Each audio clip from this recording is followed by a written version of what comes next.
Hello and good evening, ladies and gentlemen. Welcome to this week's new episode of Primetime Gaming with Mr. Boomstick. Right now, folks, don't get crazy. People are going to be jumping in here. We have a few people running behind. We'll get Hargeet in here. We'll obviously get Asante in here. I believe Crispy Bomb has joined the fray. At the bat signal has been sent out, and the Crispy Bomb has answered. Ladies and gentlemen, first of all, Merry Christmas, Happy Holidays to everyone. Hopefully, you had an amazing holiday weekend, regardless of what you celebrated, whether that be, of course, Hanukkah, whether that be Christmas, of course, Kwanzaa just recently started. So hopefully, you are having some good times with your friends and family, your loved ones. You're playing a lot of games. You're taking this time to kind of reflect on 2023 as we are days away from 2024. We had an outstanding breakfast with Boom this past Friday where Mrs. Boom and I gave away $1,500 worth of prizes. Now, what's interesting, and I kind of like hanging our hat on this, half of the winners were international winners, which, of course, we used PayPal and we sent the monies to, of course, the winners, as we promised we would do. And we're very proud of that because not a lot of podcasts offer winnings to people outside of this country. And it's something that Double Barrel Gaming is proud to do. We do have 3 winners that have not come forward. So, of course, after introductions and we kind of get our sea legs, I will wait for everyone to kind of pile in here. Probably towards the middle of the show, I will announce those 3 winners. And folks, if you are one of the winners, you have 24 hours to get back to me because tomorrow at noon, or even less than that, tomorrow at noon, when we're doing the X Vlog live, I will re-roll those prizes. And what are those prizes? Well, one is $100 Xbox gift card. The second one is Starfield, the game, of course. And the third prize is 3 months, an international code donated by Splendiferous for Xbox Game Pass. So we will read those winners that have not come forward. Hopefully they're here. They're always in there. As a matter of fact, hold on a second. The Black John, he just you just typed into the chat, brother. DM me forthwith. You won one of the prizes. And I'm going to keep it a secret of what that prize is, kind sir. That's right, the Black John, who just typed good evening. So good evening to you, sir.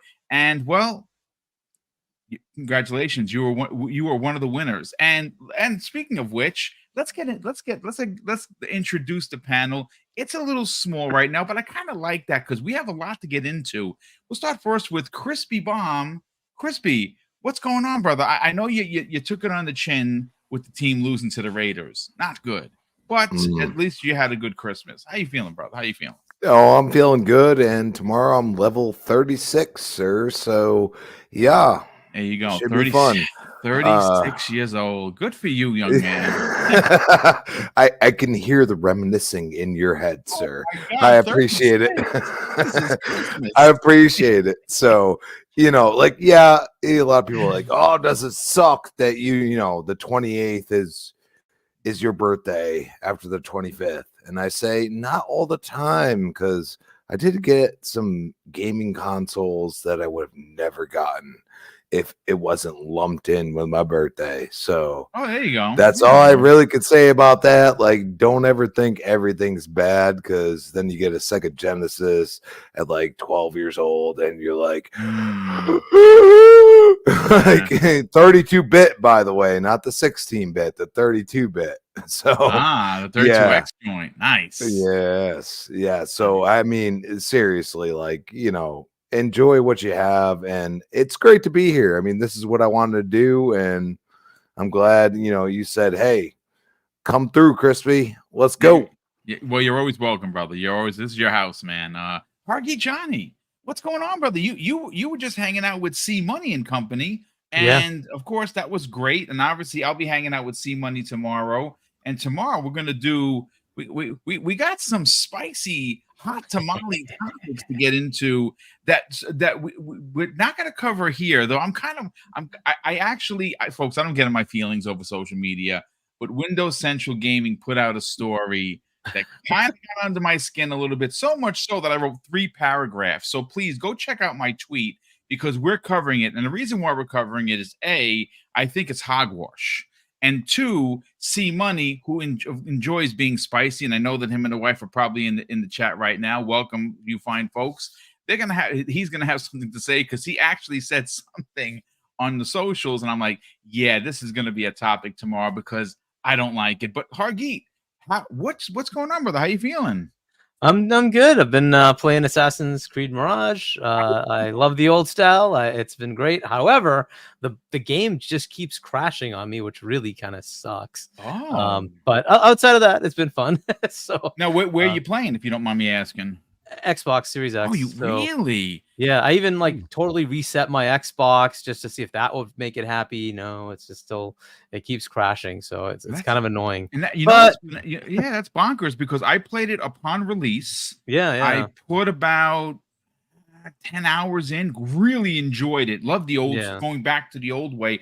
And thankfully I didn't have any issues. That must have been due to an update. It probably, right? Because everybody was saying that they played it a while ago. It was just fine. And yeah, I know I've been running into quite a few crashes. Probably like over a dozen crashes now, which kind of sucks. And it's been like randomly, even during a cutscene, it just crashed. I'm like, what the hell? Wow. What is going on? So I don't know. Very disappointing. Yeah, but outside of that, been playing games, having fun. It's been the Christmas time, family stuff going on, and then giving gifts and all that. So, well, you're always generous. I'm sure that you're generous to your family because you're generous, very very generous to the community, and we definitely appreciate that. I'm glad that you had a good Christmas. And speaking of generosity, the man, the myth, the legend that just gave away a Series X, folks. K Asante, what's going on, brother? How you feeling? Hi, everybody. What's going on? It's been what are you laughing? What's so funny? No. Well, I was just thinking about Crispy Bomb, whose birthday is on the 28th, and yours is he's right lucky on he's lucky. Christmas. Yes. So, right. So Christmases. I was going to ask you why you guys are laughing because I haven't even told you guys my story of sadness just yet. Whereas, of course, on Christmas, we gave away a Series X. We had a great time. We got some good presents. We got some great things happen. It was wonderful. And then, of course, I had to work today. So this was literally me all day today. Grinch. I love it. Wow. You're a mean one. I took it to the office late in the afternoon because I had to go to the office. Let them know about I was wearing this in the office. Yeah, but it's good to be here. I'm happy to be here. I don't have to work anymore until 2024, so I'm happy now. Nice. You're lucky as hell. Yeah, no, that's good stuff. That's definitely good stuff. And I don't have to work except for podcasting because, well, I'm retired. So sorry, guys. That is a job, sir. That is a job. I don't know what you're talking about. That's a job. You put your work in. That's what we have. No, I know. Listen, no jokes aside. Listen, I hope everyone had a great holiday. Opened up a lot of great gifts. Gave a lot of great gifts. Obviously, giving for us, for me and Mrs. Boom, is always certainly more important than receiving. We've always been givers. That's why we continue to do what we do, and we can't do that without this amazing community. So a big thank you once again for the community's outpour with support, because obviously it allowed us to do this big $1,500 giveaway, which we're already kind of starting to work on next year's Christmas one, if you could believe it. And we can confirm this, folks. Okay, we will officially be matching at the minimum $1,500 what we gave away this year. That's confirmed. Wow. We've already budgeted 2024 for it. We'll see if we can back end it with a couple of extra, stuff on the back end. But we're confirming today that in 2024, the 7th annual Christmas with Mr. and Mrs. Boom, if the world still exists, of course, because you just never know, we will at least be giving away $1,500 again. And again, it's just our way of paying it forward as we enjoy doing. Oh, but guys, I got to catch up on a couple of the super chats here and a couple of the channel members. Just first of all, Highlander 001 does what he does on a regular basis, which is crazy generous. Folks, he has gifted 5 double barrel gaming memberships. A big thank you to Highlander 001 for once again being as generous as he is. I Love Coffee, a new member to the community. Welcome, brother. He's actually going to be joining us on one of the upcoming shows. I believe it's going to be one of the Xbox shows. He'll be joining us. He's new kind of podcaster to the community. He drops a very generous $5 super chat and says, "Let's do this. I'm here supporting and loving this show, brother. Thank you so much for the kind words and thank you for the generosity." Sir X-Men, gray beard like us all, right? The gray beards. He drops a very generous $2 super chat and says, "Crispy Bomb, you old man, welcome to the club." Well, he's not really quite there yet, bro. To be honest. But Hadari Mac, who's been a channel member for a year, brother, that's very kind of you. Thank you for the generosity. He says, for the panel, PDP, Mars, and Sinden have both proven light guns can work with LCD TVs, not for Xbox yet. Which gun game would you like to see a return? I mean, there are so many. This is a bit of a deep cut, folks. I don't know if you remember. Remember the Aliens one? With Time Cop. Time Cop was dope. Time Cop is dope. House of the Dead is dope. There was a couple of Namco ones that were what were the Namco ones called? Oh man, there was. No, I know exactly what you're talking about. There's Virtual Cop. Time Cop was one of them, I think. Virtual Cop was the Sega one. Yes. Virtual Cop was dope. House of the I'm Dead. partial to House of the Dead. Yeah, House of the Dead is yeah. my thing. Yes. And that's actually one of the games that they Lethal Enforcers. Silent Scope. There you go. Yeah. Time Crisis, of course. Time Crisis. Yes, I forgot about that. Yeah, that's a good one. Yeah, I don't know how it can happen, but I would love to see a return of light gun games that were made for LCD TVs. I don't know the technology. I just wish that would happen because I think that is really, really good. There's got to be a new way of rethinking that to make it do exactly the same thing we know and love. Maybe use a different form of technology to do that. It's not so unique that it can't be rethought of. People don't have the money to the monetary benefit to R&D. It maybe I don't know. I think of like a light to like a dongle that like absorbs the light that comes off the gun. Maybe. I think would actually probably with the low latency we have now. I think it's quite possible. Yeah. And I'm here for it. Please bring back light gun games. Couple of mentions. Void Rat says Operation Wolf was dope. I remember that. Talos RE says Overkill. For some reason, I don't remember that. Overkill. Oh, I remember Overkill. Oh shit. I don't remember. I'd have to see it. Yeah, that's Wall Diggerty says we censor, meaning like could you put a sensor on top of the TV? That's an dude. That is brilliant, brother. That is the Wii sensor kind of circumvented that in the early 2000s. Yeah, absolutely. It did. That's wow, man. That's great. That's the good stuff. Listen, let's get right into it because look, if there was one thing that we learned from last week's massive breach for PlayStation and of course Insomniac Games is that cybersecurity obviously needs the ante needs to be upped for PlayStation and SIE. I don't know what they're doing over there. We learned a lot, and I think at the tip of the conversation, and I really want to make sure that this is a part of every conversation that I have with this subject, is my concern isn't the roadmap being shown to everyone to see. Wolverine being played on an Xbox right now near you on PC. I don't care about any of that. I think as a video game fan, I'm excited to know that I'm going to be playing Wolverine. I don't know about you folks. I'm very excited for it. It's exactly what I like Sony games to be, right? That over the shoulder. It's very lifelike. Now it's not gore intense. They've already said that it's not. It's going to be somewhere between God of War and The Last of Us, which I don't know why it's not The Last of Us. It's Wolverine. He's cutting people to pieces, but okay, fine, whatever. They don't want to glorify the gore. I get it. But my main concern still and has always been the employees that had their information put out into the ether. That's scary. That is very scary, especially because once it's out there, that's it. There's no backseas. So that was my main concern. But Hargeet, we heard for years that Phil Spencer has frowned upon licensing out games. Yep. And we always kind of scratched our heads like, I don't understand, Phil. Why? Why don't we have our own superhero game?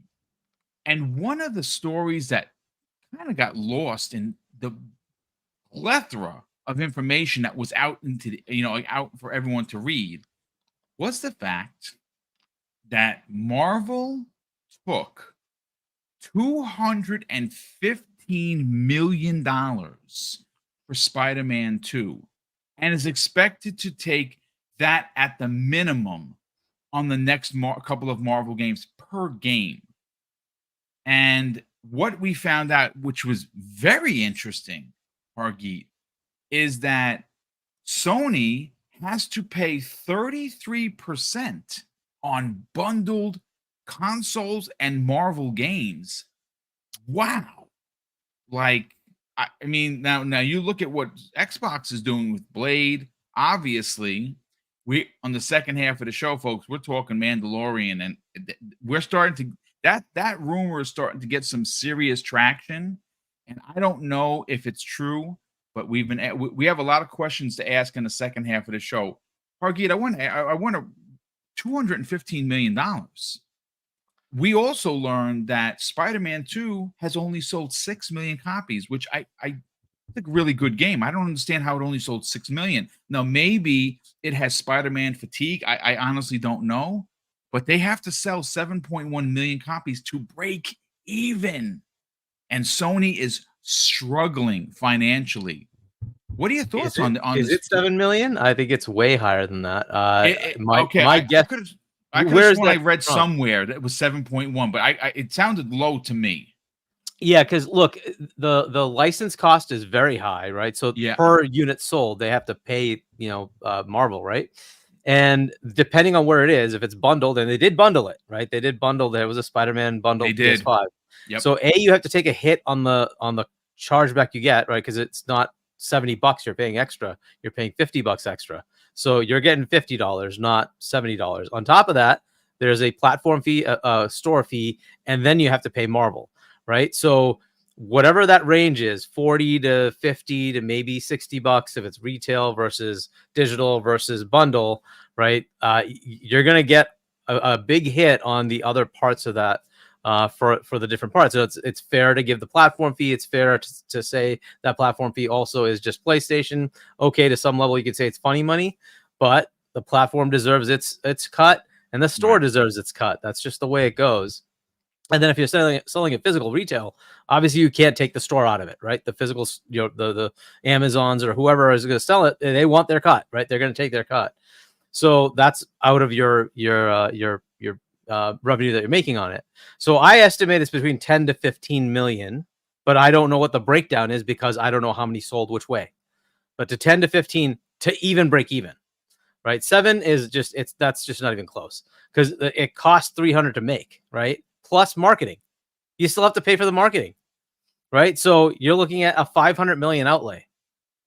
That's a lot of money to make back. It's a lot of money to make back. So you're looking at a lot that they have to sell at full price to even get to that level. Now, if you want to talk about what it's going to take, it probably take up to 18 to 20 because they're going to have discounts. There's no way around it. And that discount is going to bump that up. It's going to take a long time for this to break even. And so at 6 million, one of the other things that was interesting is we found out what the top Steam games are from revenue because Steam put that out. And the top games, number 1, Modern Warfare. Number 2, Cyberpunk. Number 3, Starfield. Number 4, Hogwarts. Yes. Okay. Number 3, Starfield. Hello. Number 3, in revenue for a game that is in the value destructive subscription service. Value destructive, sir. Yes. Third most revenue for Steam this year, which means it sold more than freaking Spider-Man. I'm just saying. Indeed. Mario Wonder most likely sold more than Spider-Man, right? Look, this is a problem for them, right? Because Mario Wonder is going to be profitable. It doesn't matter. It's going to be profitable. It is, yeah. Well, every console is profitable on top of that. So people went out. Exactly. I mean, there were a lot. They saw. Listen, I mean, would you agree, Hargeet, that they probably sold a ton of more consoles just on the fact that Mario Wonder exists? They had to have. Yep. Yeah. And it doesn't matter. That thing's already at like 130 million something consoles. It's ridiculous. They have so many out. It doesn't matter. But they had Zelda and Mario the same year again, and both of them were stellar games, right? So it's got to have helped them. But as far as Insomniac making money on this thing, yeah, this is a tough position to be in, right? This license is a very expensive license. It means that they have to somehow be profitable, yet build these games with enough to actually make it a Sony level game, yet they're losing 50 people, 75 people. It's like, how do you actually manage this? And this is why they're reducing their staff, because they have no money. They have to cut back because they spent all this money on licensing. And yikes, they're also not backed by their subscription service, right? So at least on the Xbox side, you say, "Oh, cool. We're Microsoft, and if we wanted to even invest $1 billion, they can flush $1 billion. They don't care. It's Microsoft, right? Like I'm sure Satya Nadella's freaking flying budget is hundreds of millions of dollars. They just don't care. It's nowhere near the same level, right? Whereas if you look at what Sony's doing and you say, well, their bottom line is very much impacted by the profit levels of PlayStation, and profit's been dwindling over the last few years. That's not good, right? And this kind of deal makes it very hard for them to make that game profitable. So I don't know what they're planning to do. Like, they should have absolutely released this standard in PC, right? And like I said before, I think they should also do a deal and get some of these things in PC Game Pass. Just take the money. Just seriously, just take the bag from Microsoft. Forget the consoles war. You need to freaking survive. Right? You said that the other day, and I think I actually want you to kind of reiterate what you talked about, because A, it's brilliant, and B, it is almost instantaneously an injection of cash. Exactly. Please explain, because we got almost 600 people here, folks. This is take the console war aspect and the angle. Just throw it to the side. Let's pretend that we are a business looking that we need money. Yep. We need money. Please explain to them what you had said the other day, because again, I think it flew over people's heads. So essentially, look, I understand they're not going to do console, day and date in their subscription service. Okay, fair enough. But they do bring their games to PC, right? And if you're going to go to PC, and if you're not going to be on a subscription service there, you might as well throw it in PC Game Pass, because Microsoft is absolutely willing to take the risk, and they have $1 billion set aside every year to put third-party content into Game Pass. They want to expand PC Game Pass. That's where they're looking for growth. They're going to see, oh, these are fantastic PlayStation games. That's going to drive more adoption if we have those games in PC Game Pass. On the flip side, it's just straight out cash. What do you got to lose? You're already putting it on PC. Once it's on PC, you're talking a little bit of cost to port it into the Microsoft Store versus Steam. How big of a deal can that be? How much is that going to cost you? 30, 50K, whatever. Go ahead and spend the money, because Microsoft will write you a much bigger check, right? You can probably get away with 30, 40, 50 million dollars of just straight cash. It's just cash. What do you got to lose? Just take the cash, put it in PC Game Pass. It's already on the platform, right? If you're not going to take the risk and put it in your subscription service, at least let Microsoft take the risk, take some money, give it back to your studio, right? So you could get God of War 2018, put it in Game Pass, especially now that it's been on PC for a while. What do you have to lose? Like, what are you going to sell more copies now? You probably already sold the copies you're going to sell. So Hargeet, put it in PC Game Pass. Hargeet, let me play the other position for a moment. As we're playing this position of business owners, right? We're not console wars or whatever.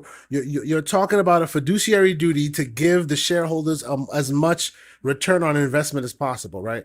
So if there is a counter to that, could the counter come in the form of something like by taking that money specifically from that company, even though we're not doing a direct competition on the console platform, we're feeding our competition to then continue to compete with us, and that's not healthy for us in the long term. Could that be made as a viable enough option to then say instead we're cutting our nose to spite our face? Is that why? Well, I don't know about that. What you would do is say, is it viable, right? Because if they can prove it out there, right? Because look, MLB The Show is doing well for them since it's been in Game Pass. That's just a fact. Well, but as you know, MLB The Show, they can rely on plausible deniability. You know, they made us. You know what I mean?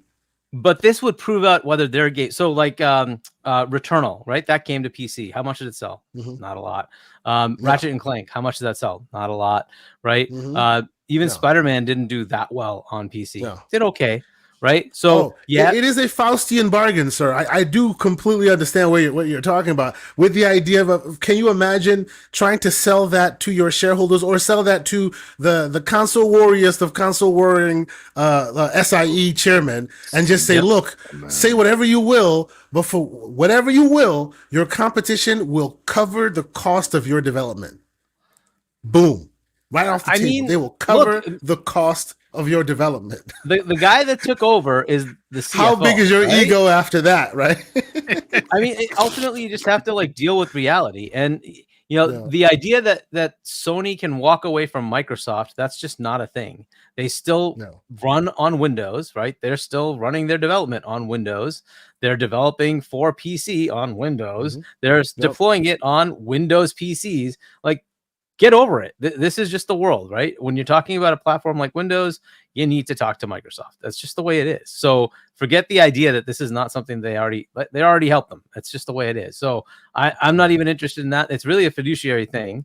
And you can look at it from a console war perspective, but I would posit the number of console warriors out there is probably in the thousands. The number of people who buy games is in the millions. Yes. The number of, the amount of money they can make is in the hundreds of millions. It's totally worth it for them to put money in their pocket, right? If they're not going to take the risk, somebody should, and this would prove out to them whether it works or not, right? And if it does, they can then accelerate their plan to bring their own storefront to PC and say, hey, we can do that too. And we'll start solidifying our plan to put our games in our subservice. Pay for the premium tier. You'll get our games after a year and a half, 2 years, whatever it is, right? We'll put our games there, right? They haven't done that yet. What you're saying is a Warren Buffett type should find themselves like buying a bunch of shares in Sony and then forcing this issue and seeing how they justify saying no. Well, Microsoft can't do that, right? Because that'd be strong arming. Obviously, no. I'm not saying Microsoft doing that. I'm just saying an independent investor with enough cash to buy a stake to then force the issue. Like, let's say tomorrow we wake up and Hargeet has that kind of money, and he goes to the board and says, "Look, I own 15% or whatever. You know, I demand you tell me why you haven't put this on PC Game Pass to make more money." I wonder how they would justify that. They'd be in such a different place right now. Like the fact that they've totally ignored mobile and PC for the longest time, and those leaks told us, "Oh, yeah, we kind of messed up there, and we really need to pivot to mobile and PC." It's like, yeah, that should have been happening a while ago. You should have seen the revenue scale that's going to the mobile side and recognized you need to be there too, right? What the heck are you doing? So if I was running it, it'd be in a way different position than they are right now. But that's a different story. But yes, that is a possibility. Okay, it could be that somebody does, or maybe there is a current major stakeholder that says, "Hey, why aren't we doing this?"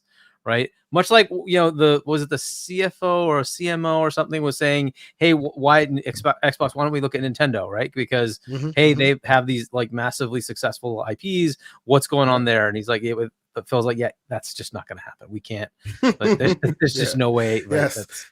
So what you're saying is most likely that there's most likely the same kind of email back and forth on Sony's side. It just hasn't been brought to the light of day. True. It's definitely happened because look at the leadership change, right? True. He's retired. I say they retired him. There's a difference. They retired him. It's a whole difference. Either he's like, I don't want to deal with this crap anymore, or reality of like, yeah, where we were was not good. So we need to pivot. They retired him and his white shirt right out the door. That's what they did. They retired him. Again, I can't be guaranteeing that, but it seems like he certainly seems that way. Retire instead of him retiring. But whichever way, he's gone, and somebody else is going to come in and fix this mess. But I say take the money. Like, take the money and solidify your company. You can always try to fix it by having your own service.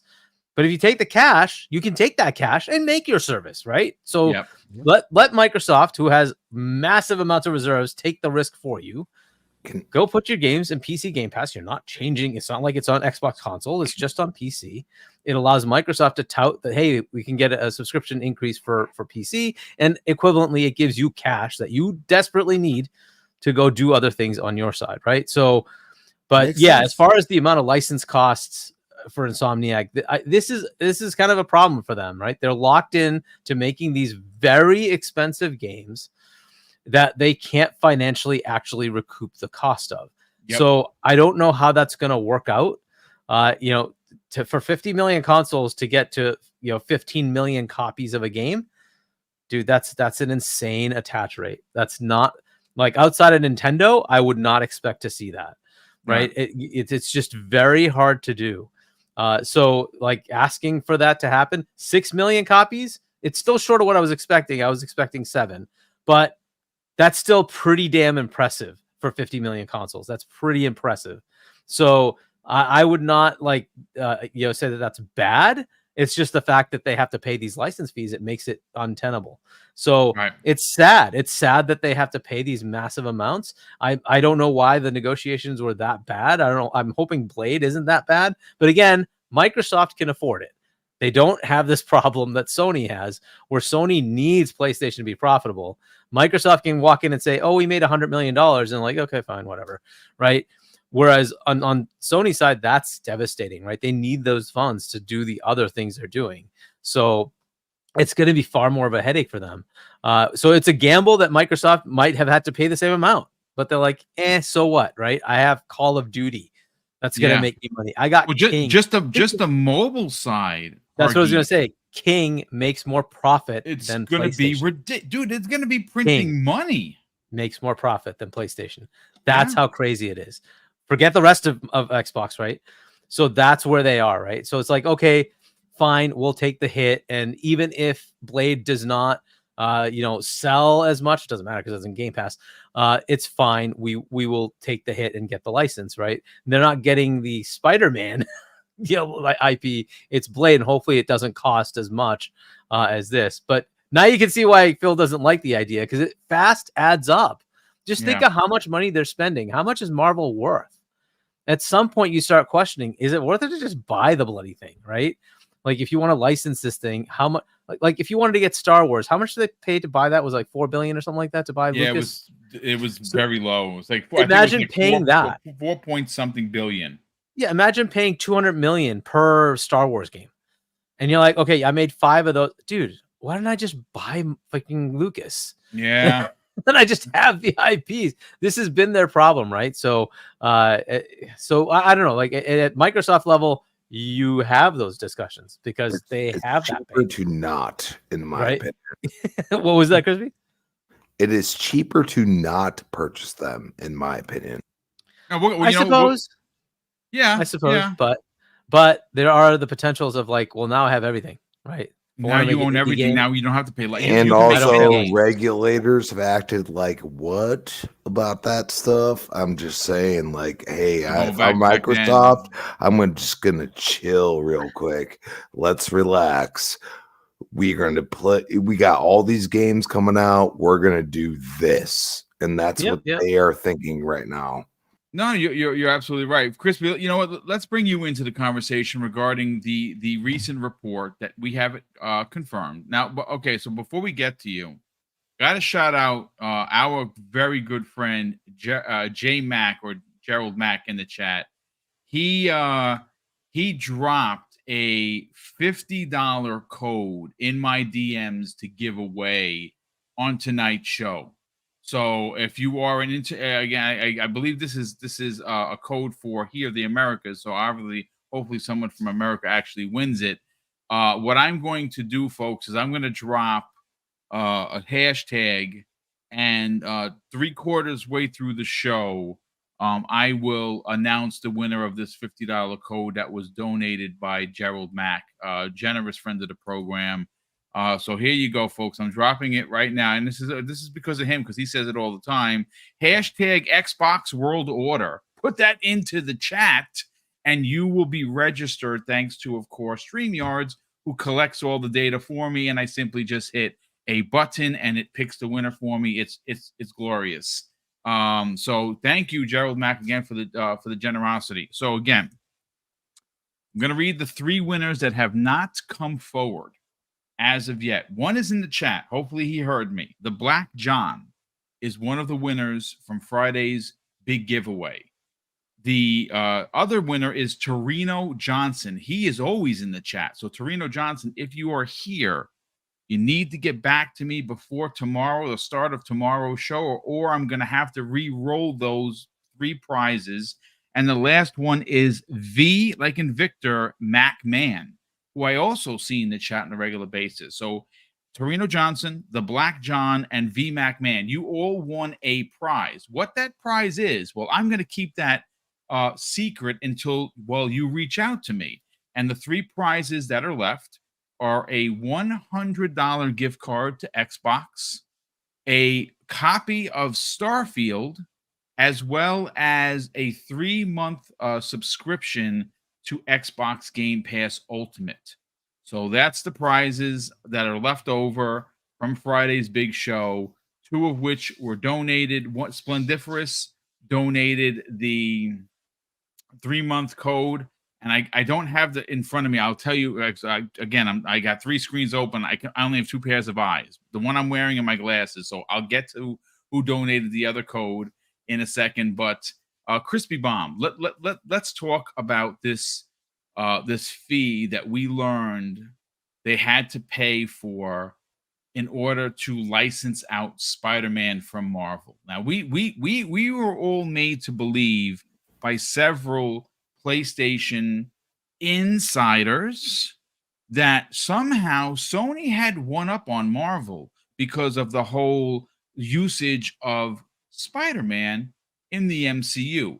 And I'm going to be honest with you. For a while, I thought, well, Sony seems to be holding the cards because Marvel needs Spider-Man because they don't own it.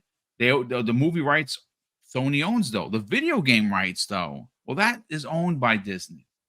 And what I didn't know, and we learned due to this massive breach, is that they paid $215 million for usage. Now, I saw a lot of people correct me. I said 33%. I thought that's what I read. Some people are saying it's upwards of 50% in bundles, which, if that's the case, yikes.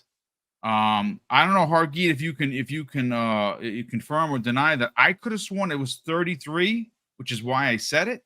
Now I could be wrong. I saw people say, no, boom, it's 50%. If it's 50% of a PlayStation 5 bundle, that sucks for Sony, even worse than the 33, obviously.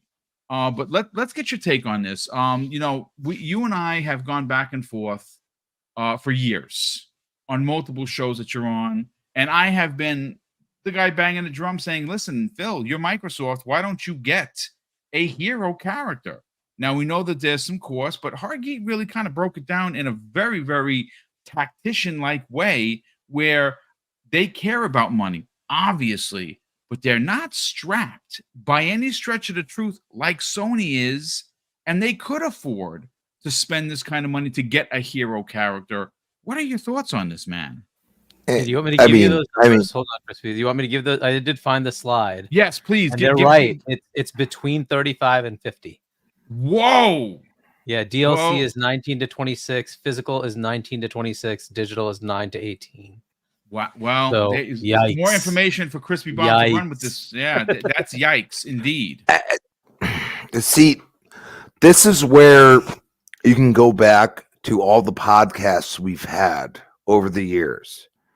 And people ignore this. Okay, let's look at the chat. Even if they're Sony fans, I don't care. Look at the chat and tell me how many Game Pass Ultimate subscribers there are. I would say at least 20 million. I think that's conservative. Game Pass Ultimate subscribers. Oh, yeah. That's at least 20 million. Am I wrong? At least 20 million? I think it's probably more. Right. I'm being super conservative.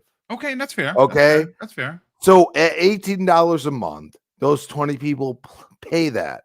That's $360 million,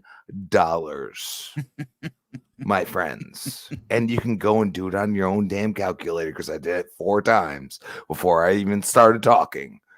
Okay. So that is the budget plus 100 million of what we're talking about. So even if Microsoft paid for Blade at that price, guess what?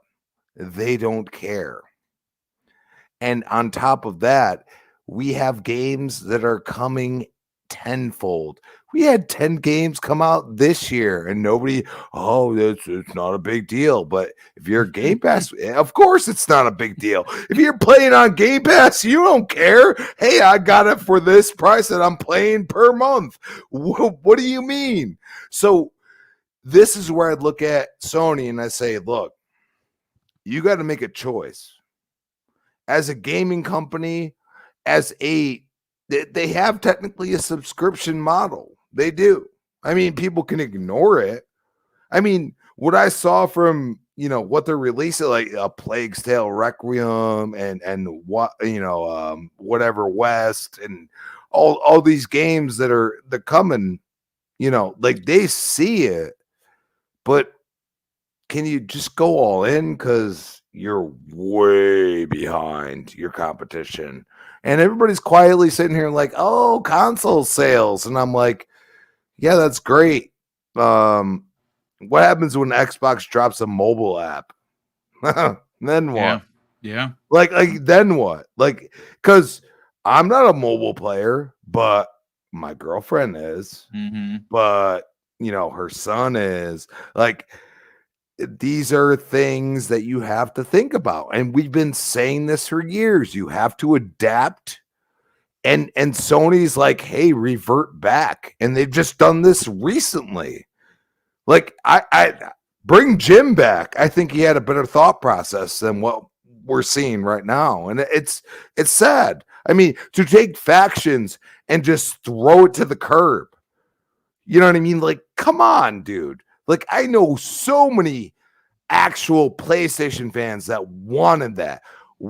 How do you have a Twisted Metal that has success in the actual film realm and then look at it and say, no, that's not worth bringing back? I hope they do it. Hopefully I'm wrong. But until then, I don't know what to tell you. Yeah, I mean, well, $250 million for usage of a Spider-Man license. Now, you got to think about this, Crispy. We have it confirmed that there's going to be a Venom. There's going to be a Spider-Man 3. There's a Wolverine.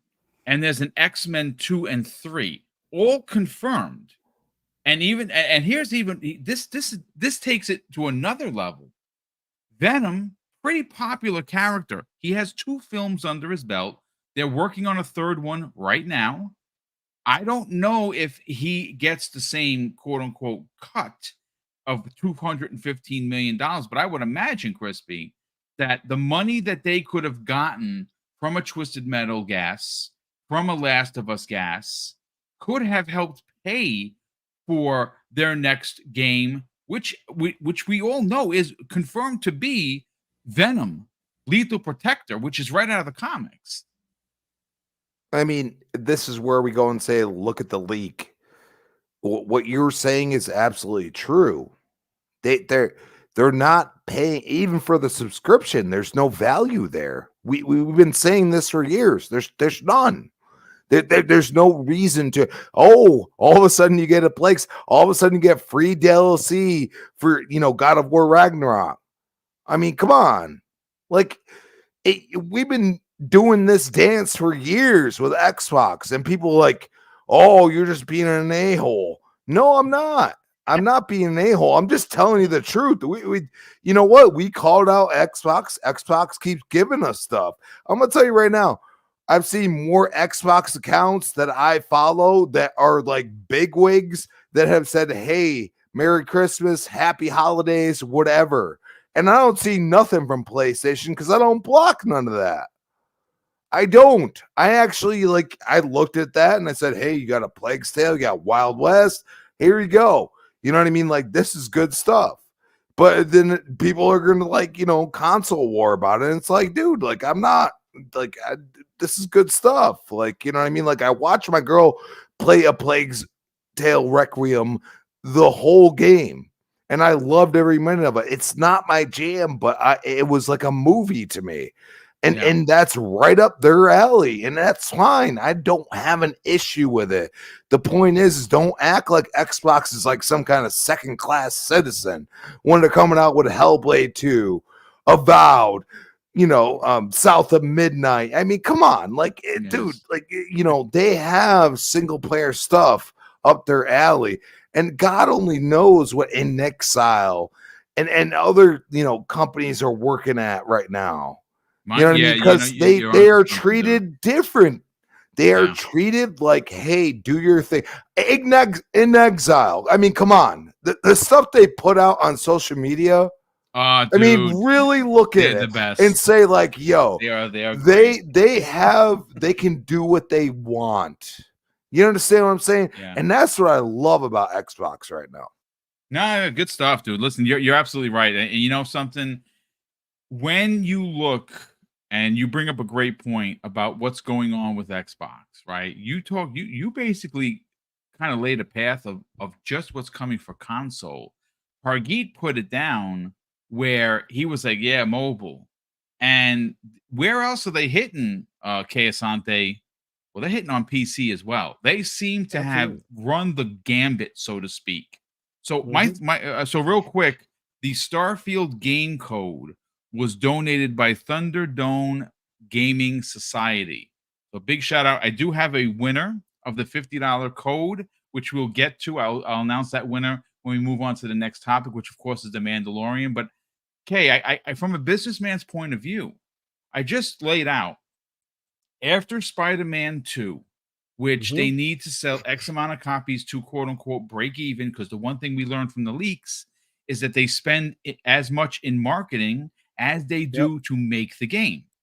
Yep. So and that's not hyperbole. That is literally a fact. They spend twice the amount of the budget of the game to market it. Yeah, we heard that. So they have they have Wolverine confirmed.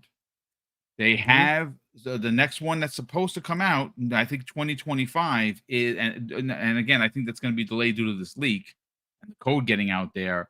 You got Venom Lethal Protector, then you got Wolverine, right? Then you got Spider-Man 3. Then you have X-Men 2 and 3. What if this price keeps going up? So Spider-Man 2 is 215 million. What if Venom is 215 million and Wolverine is 300 million? And then, Spider-Man 3, 315 million licensing fee because it's so popular. It's super interesting, right? It's super interesting where we find ourselves, and the panel has already done like a really good job of like picking it apart. We've always wondered, how that negotiation went, since they do have the licensing rights in the movie sector for Spider-Man. Do they leverage that? Well, tit for tat, you give me this, I'll give you that. And that's how they're able to leverage the character. We've never really gone in and gotten to see the inside out of it. And now looking at it, we know what it is now. It's a Super Bowl ad. Literally, that's what having a Marvel game on your platform is. A Super Bowl ad. What is that? A very expensive ad. It'll cost you so much to make it, and then it'll cost you so much to your return on revenue. Like, you're lucky if you'll break even. Chances are you will break even because these characters are beloved. Chances are you won't put a B team on it. So, as in the case of Insomniac, you will more than break even. But But at the end of the day, how much will you really make to make it advantageous to keep going forward? It's just a very expensive ad that will bring the cachet and the zeitgeist and the mindshare to you, but not much more. Not revenue, not much more to you will come because Sony and Disney will basically take the chief sum of what you earn because they have that like locked in the contract. It's really funny to see that. If you think about it, it's really interesting to see where we are because you would think that Microsoft would get into, as Hargeet was saying, Microsoft would have an easier time getting into that business because they want you on their platform and they don't mind spending the money because they have that money to spend. Right? You're talking about a company who right now, as we can see in the documents have been written, they're doing well. Sony is from a generation perspective, but their margins are very slim. They make the wrong move and they can have some issues, right? They can't afford to make a few $100,000 mistake, right? That's why the idea of them canceling, The Last of Us online after all those years is so shocking because they are not Microsoft. They can't afford to make dumb money throwing away mistakes, right? So this is a big deal for them. Then the fact that they keep doing it over and over and over again. And to your point, Boom, why I think it's super interesting, it does now call into, stark contrast. And now we can look with hindsight eyes and go, well, maybe old Phil had a point there, right? Like, it's good to have a cool Marvel game. Yeah, we all love a Marvel game. But imagine you have an awesome Marvel game made by Obsidian or whoever. Awesome Marvel game, fantastic. And then the next time you want to make said Marvel game, the licensing fee doubles because that's just how things go. Yeah. Right. And then more and more. Right. And they got you by the $1 trillion cojones, as they say. You know what I'm saying? You don't want to be in that position. Right. So instead, you deal with your own guys, or you buy the bus, you buy the whole situation. Screw it. We got prototype. Let's move forward. Right. I kind of see his thinking now. Right. Although, with the idea of Blade, maybe it was kind of like the Iron Man scenario where everybody's heard that Feige got a chance to use Iron Man because at the time the bigwigs didn't think Iron Man was worth much, so they let him play with it in the sandbox until he made it a big character. Maybe this is Marvel's play at going, oh, okay, well, we got Spider-Man making money here. We'll let you play with a character that has not been so well represented in games. Maybe you'll turn it into something, right? And as such, maybe the costs are low. But again, in that scenario, what happens when the inevitable happens? They hand this to Arcane, who will knock it out the park. Probably the next time they go to do this, it might cost them a bit more. You know what I mean? This is the stuff that Phil Spencer probably didn't want to have happen. So hopefully, while these things happen, they're also building their own war chest of awesome IPs that don't necessarily have to come from Marvel. And then they can step away at some point because, this is how Marvel gets you. They get you by the $1 trillion cojones, and they kind of keep you there. You know what I'm saying? Someone's gonna make a hashtag out of that for sure. I love it. Well, listen. Great point. Speaking of points, pointed. Look who's back, folks. Everborn Saga. The MIA. I called out the hounds. I put out search parties. Nowhere to be found, folks. He just shows up. Walks through the front door like he owns the joint. Everyone, you mean crawl because he's the kneeless one, right? He crawled. That's true. The knees have grown back, sir. he has bionic knees now, so he'll never. I just got off the elliptical. There you go. What's going on, brother? Welcome, man. How you doing? No, busy, but I had to be here for the last show of the year because gotta come support. Gotta press the flesh, kiss the baby, shake the hands, all those things. Happy to be here. We're glad that you're here because obviously this is a bit slanderous. Marvel, you were part of these conversations. We thought that basically Sony held the cards over Marvel because of the whole Spider-Man wants to play in the MCU, and if you want him to play there and in the films, Kevin Feige's got to be a part of the Spider-Man development, which we know that he has been, because so it's done right. We also thought for sure that because of that, they got exclusivity to Spider-Man for gaming, even though Marvel owns that particular rights. But we have learned through these leaks that it is costing Sony upwards of 50%. And that was confirmed by many people. Obviously, Hargeet confirmed it due to the slides, which I didn't have in front of me. I thought it was 33%. It's from 35 to 50% of every bundle that they sell with Spider-Man on that cover. That goes to Marvel. That is unbelievable. And now we know, Everborn, because you haven't been a part of a conversation in a minute. We got Venom coming out. We got a Wolverine coming out. We got X-Men 2 and 3. We got a Spider-Man 3.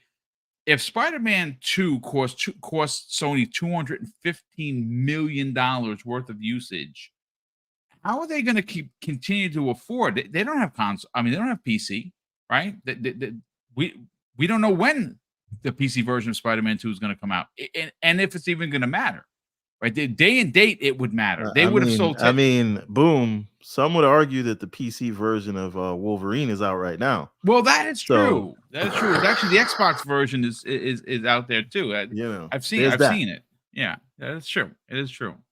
All jokes aside, what are your thoughts on this revelation due to this egregious hack that Sony once again, because they are holding their servers together with a Cheeto, this is what happens.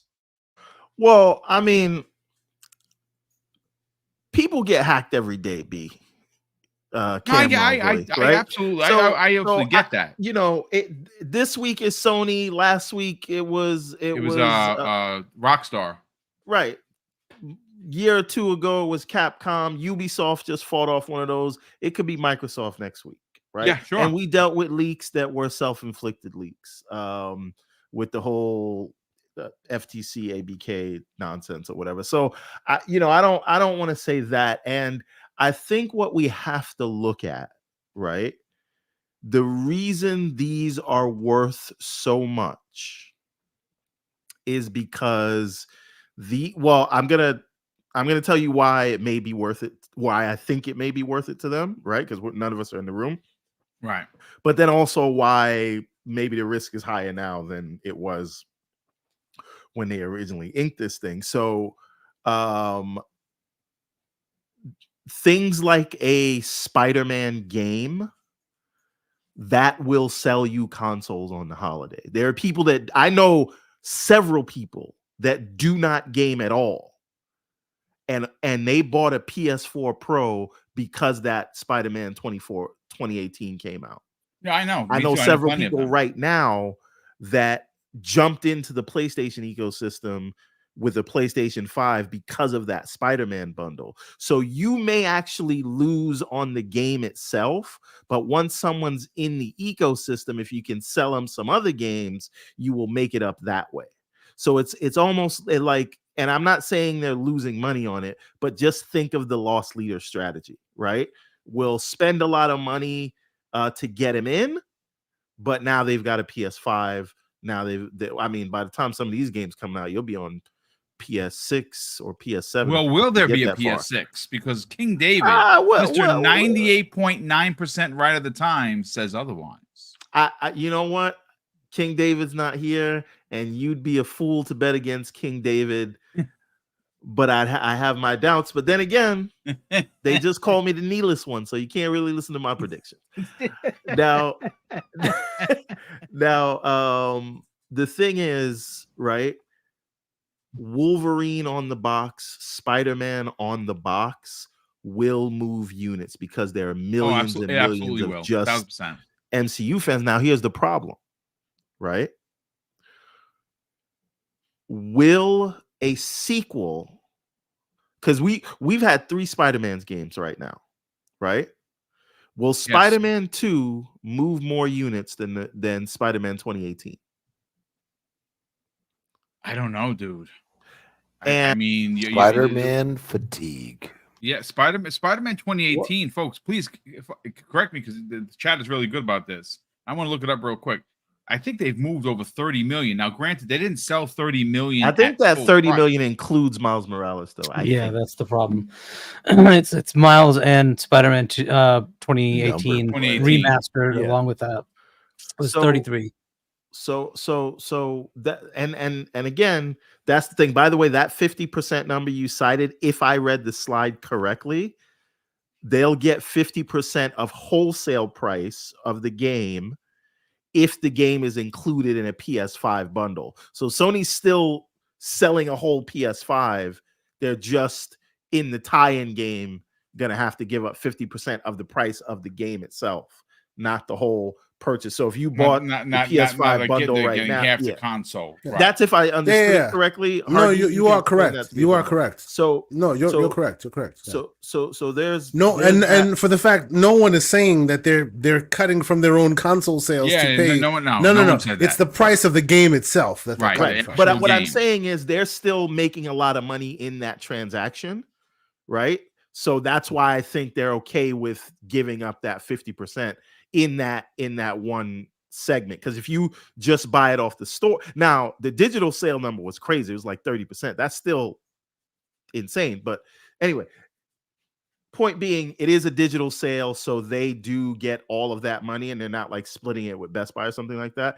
I mean, if the EU has anything to do with it, they'll have to start doing some digital sales other places. But again, that's a story for a conversation for another day. The point that I am getting at is Spider-Man 2018 came out when the MCU could do no wrong.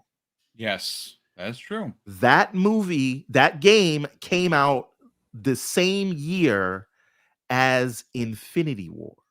Yep.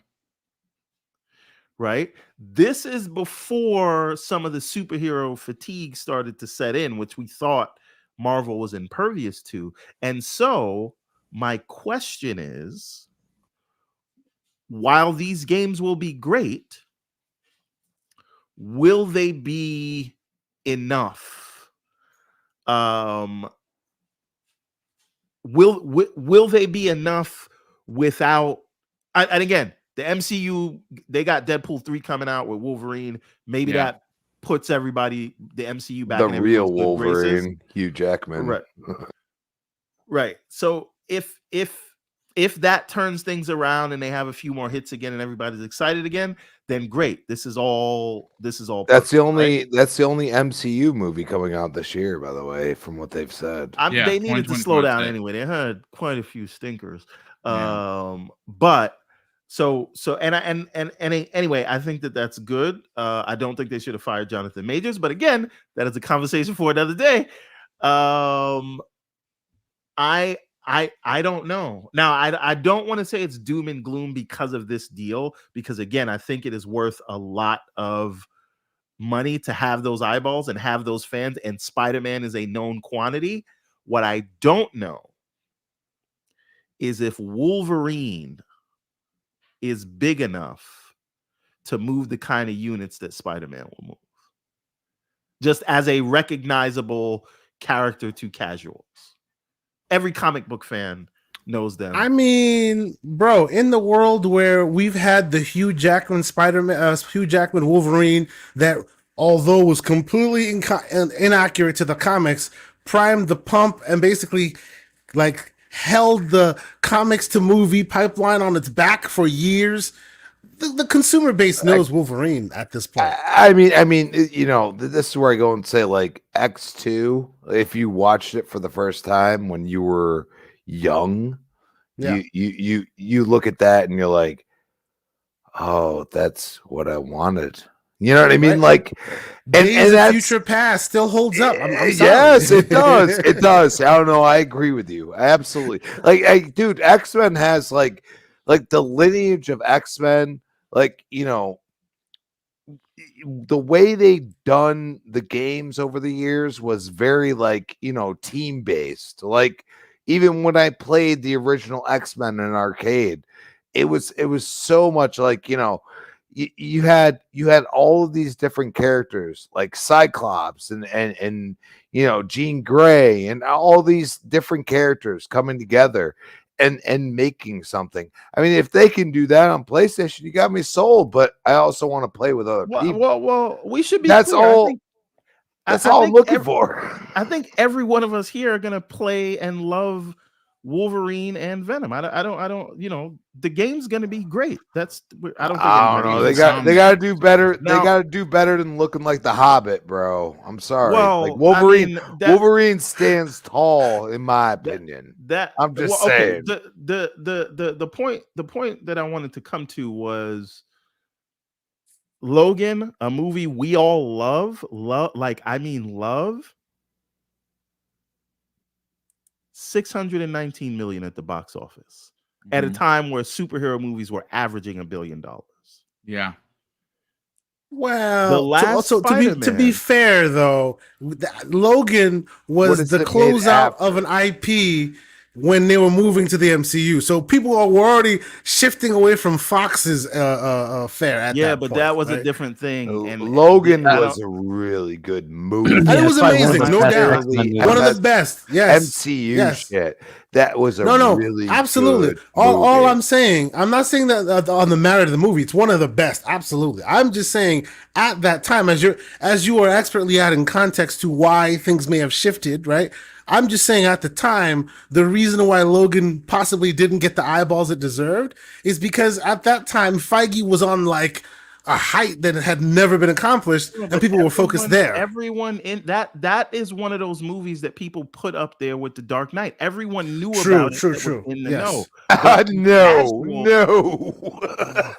Dark Knight is no. Heath Ledger, that is one of the greatest performances I've ever seen. Probably the best superhero movie. I'm sorry to make the villain feel real like that. No, like that man. That's why that happened after, and that's all I'm going to say about that. Maybe there's a distinction for me between superhero and like movie featuring a superhero, sure.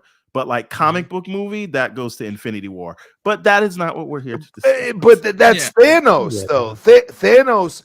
Dude, like Josh Brolin, I mean, he did an amazing job. Great job. But guys, I don't want to go too much off topic because we still have to get to Mandalorian. I want to keep it tight. Let me land this plane, boom, if I may. So the thing is, the last Spider-Man movie, 1.9 billion, the last Wolverine movie, Logan, 600 million. I do not know if the general audience for a mature game, right, is going to be there in the same way. I don't know if Wolverine is going to be a 25, 30 million seller is what I'm. X-Men, maybe, because you'll build it up over time.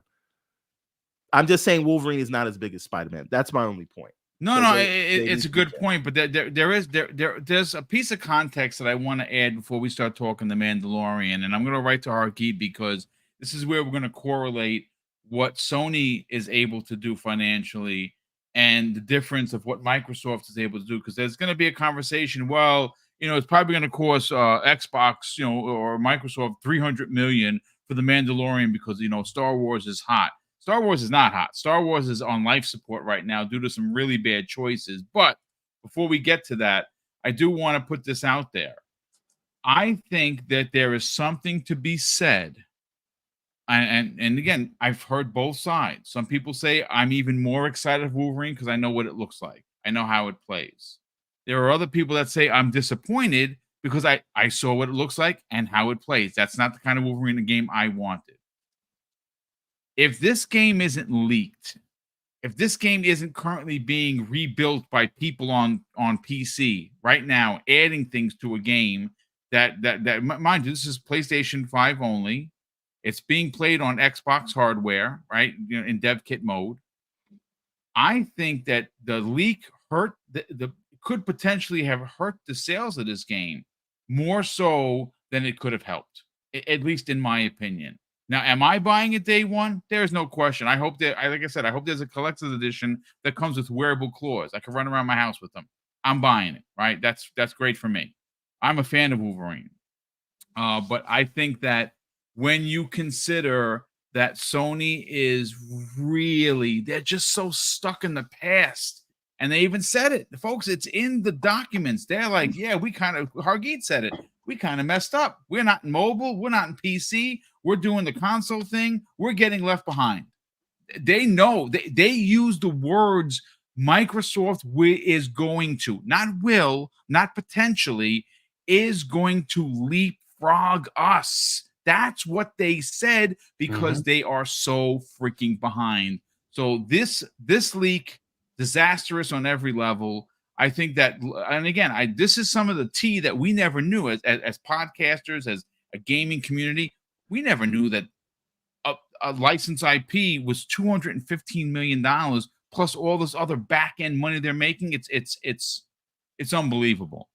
So is that 215 upfront, or is that 215 that they paid out so far? I think that's the upfront cost, man. Holy crap! I don't think that has anything to do with the sales. I think the sales are the back end.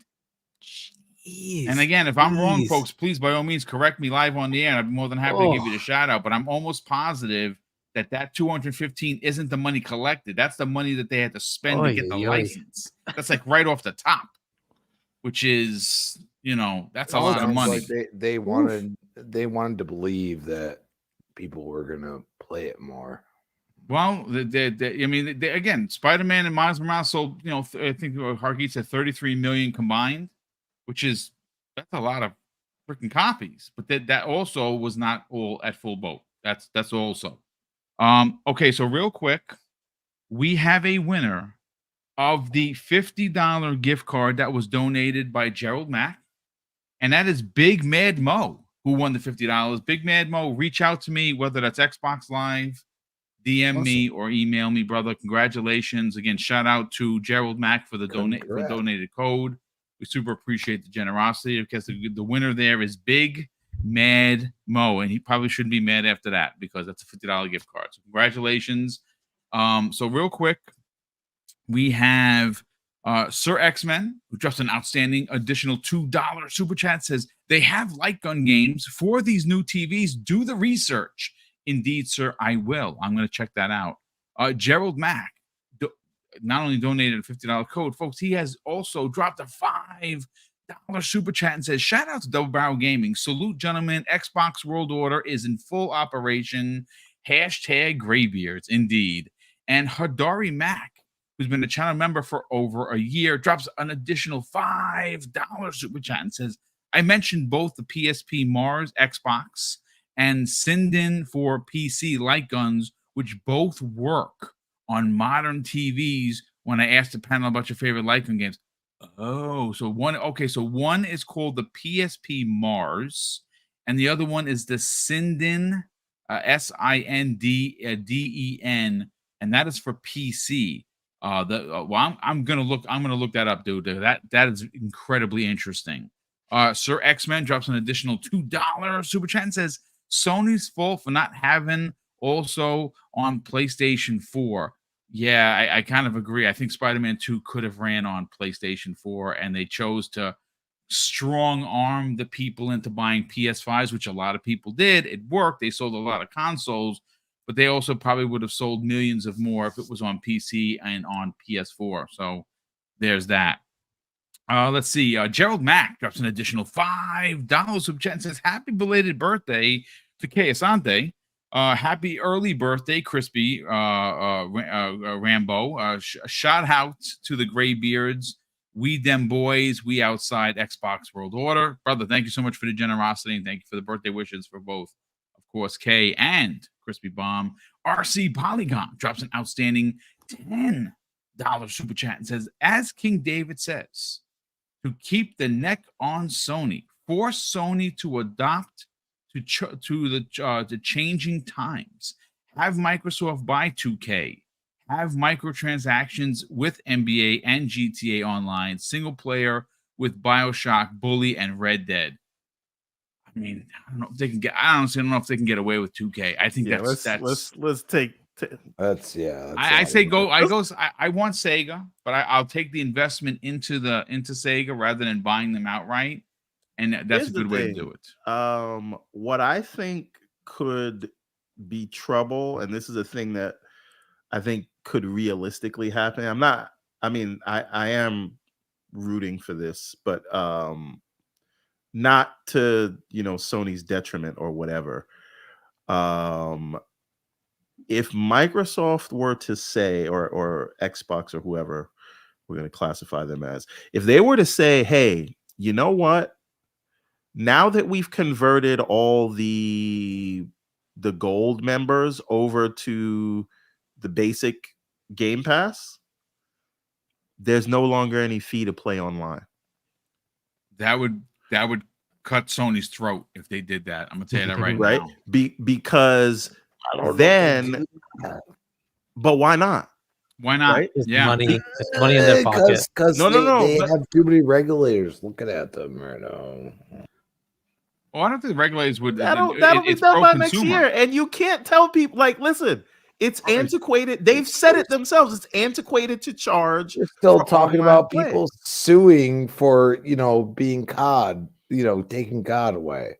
But I mean, nobody's I'm taking that just away. saying. No. I'm telling you, like, the way a big corporation would look at that and be like, nah, we're not gonna just like kick down the door and laugh at y'all because it might not work. And I'm telling you right now, the way they fought for ABK, I'm just saying, dude, like, I don't feel they're going to do anything like out of context other than what they already have in the pipeline. And I think there's so much that that is something they've been planning to do. That is something they've been planning to do. The problem is they wanted to get COD, right? They wanted to get Game Pass normal up to a certain level. Right. So right now it's not at the threshold they wanted. But how do you do that? You do that with your first party IP. That's the way I look at it. Like, now's the time to do that. It is, you've bought ABK, you're getting revenue from them. Let that be. Let the FTC fight with the courts and everything else. They're gonna lose because at the end of the day, we've seen all of the context involved with Sony. There's nothing that's going to hurt what Microsoft is doing. So let it be, and let us bring out what we need to bring out. Our first party IP, that things that we've seen for years. I mean, you can go back to State of Decay 2 and 3. You saw 3 and you're like, whoa.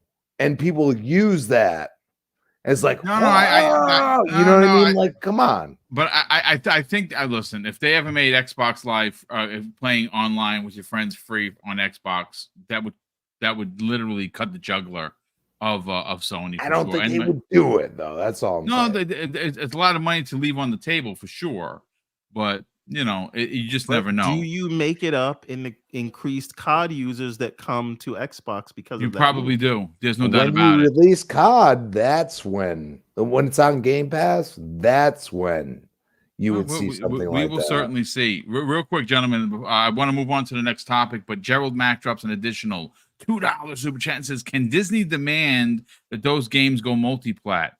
I mean, if you're asking, yes, they can. They absolutely can. They won't, but they won't. But they did the same way the MLB was like, "Listen, you're either going to put this multi-plat or we're pulling the license." Sony was like, "Yep, it's going to be multi-plat." Can Marvel do it? Can Disney do it? 100%. Will they do it though? I don't think so. And I think a lot of that has to do. The question is, can Microsoft afford to pay Disney what they want for exclusivity? My money is on yes. Yeah, of course they could. Sony could not. Well, that's true. I mean, that's definitely true. That's super messy.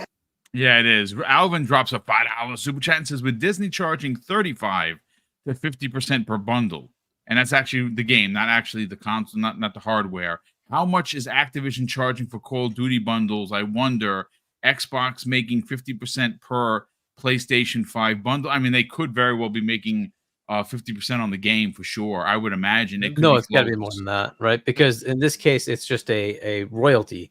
In that case, it's selling their game, right? That is COD is Activision's game, right? So they have to pay them what it would cost at $70 minus their store fee, right? Which would be about 30-ish%, right? So the 70% needs to come to them unless they worked out a deal to make it cheaper, but they're probably making all of it.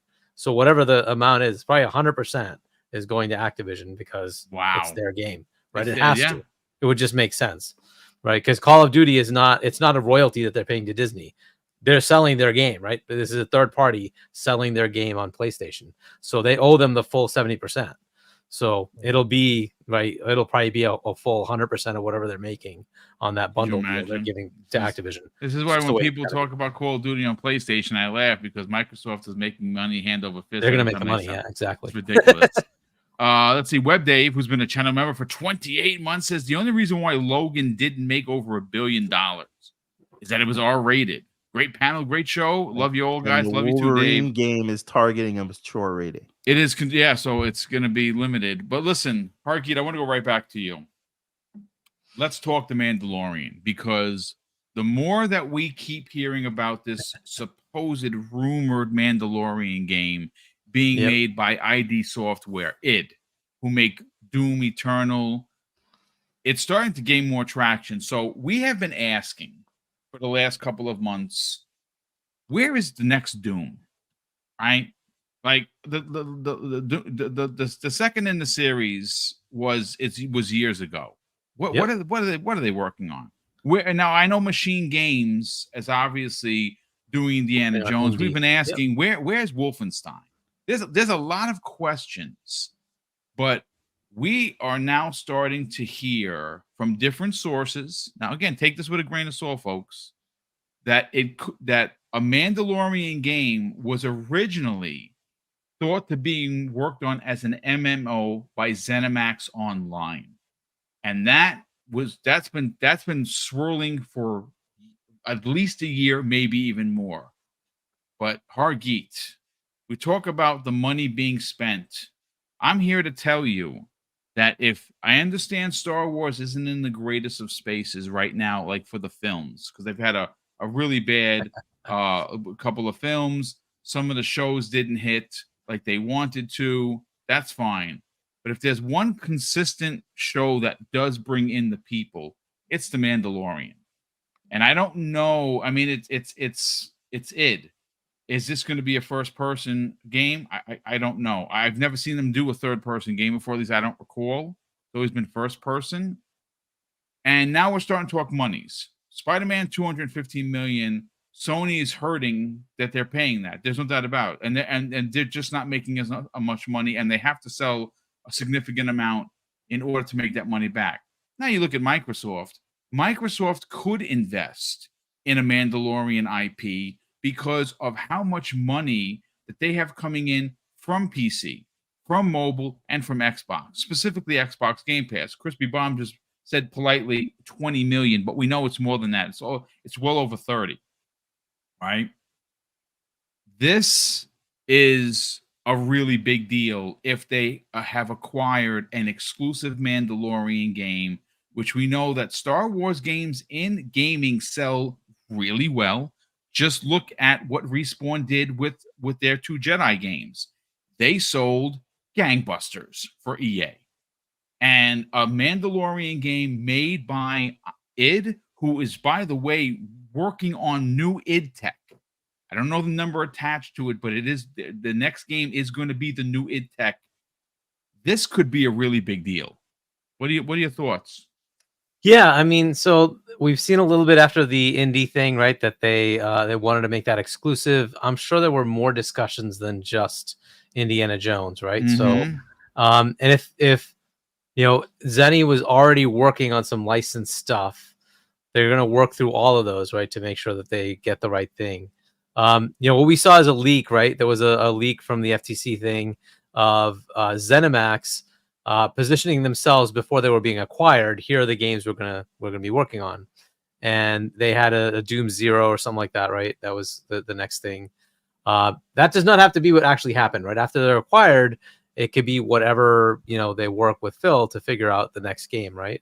So it very well could be that they pivoted and said, hey, let's make this Mando game. It could be that they were working on it with the other studio making the MMO, and then said, hey, this isn't really working. Let's see if we can make it a single player, just a campaign, and you know, went this direction with id. So yeah, it very well could be that. The Mandalorian thing is something we've been hearing for a while, right? So there's probably something there.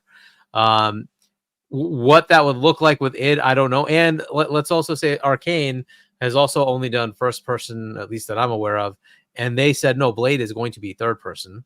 So it is viable that id says, cool, we're going to make this third.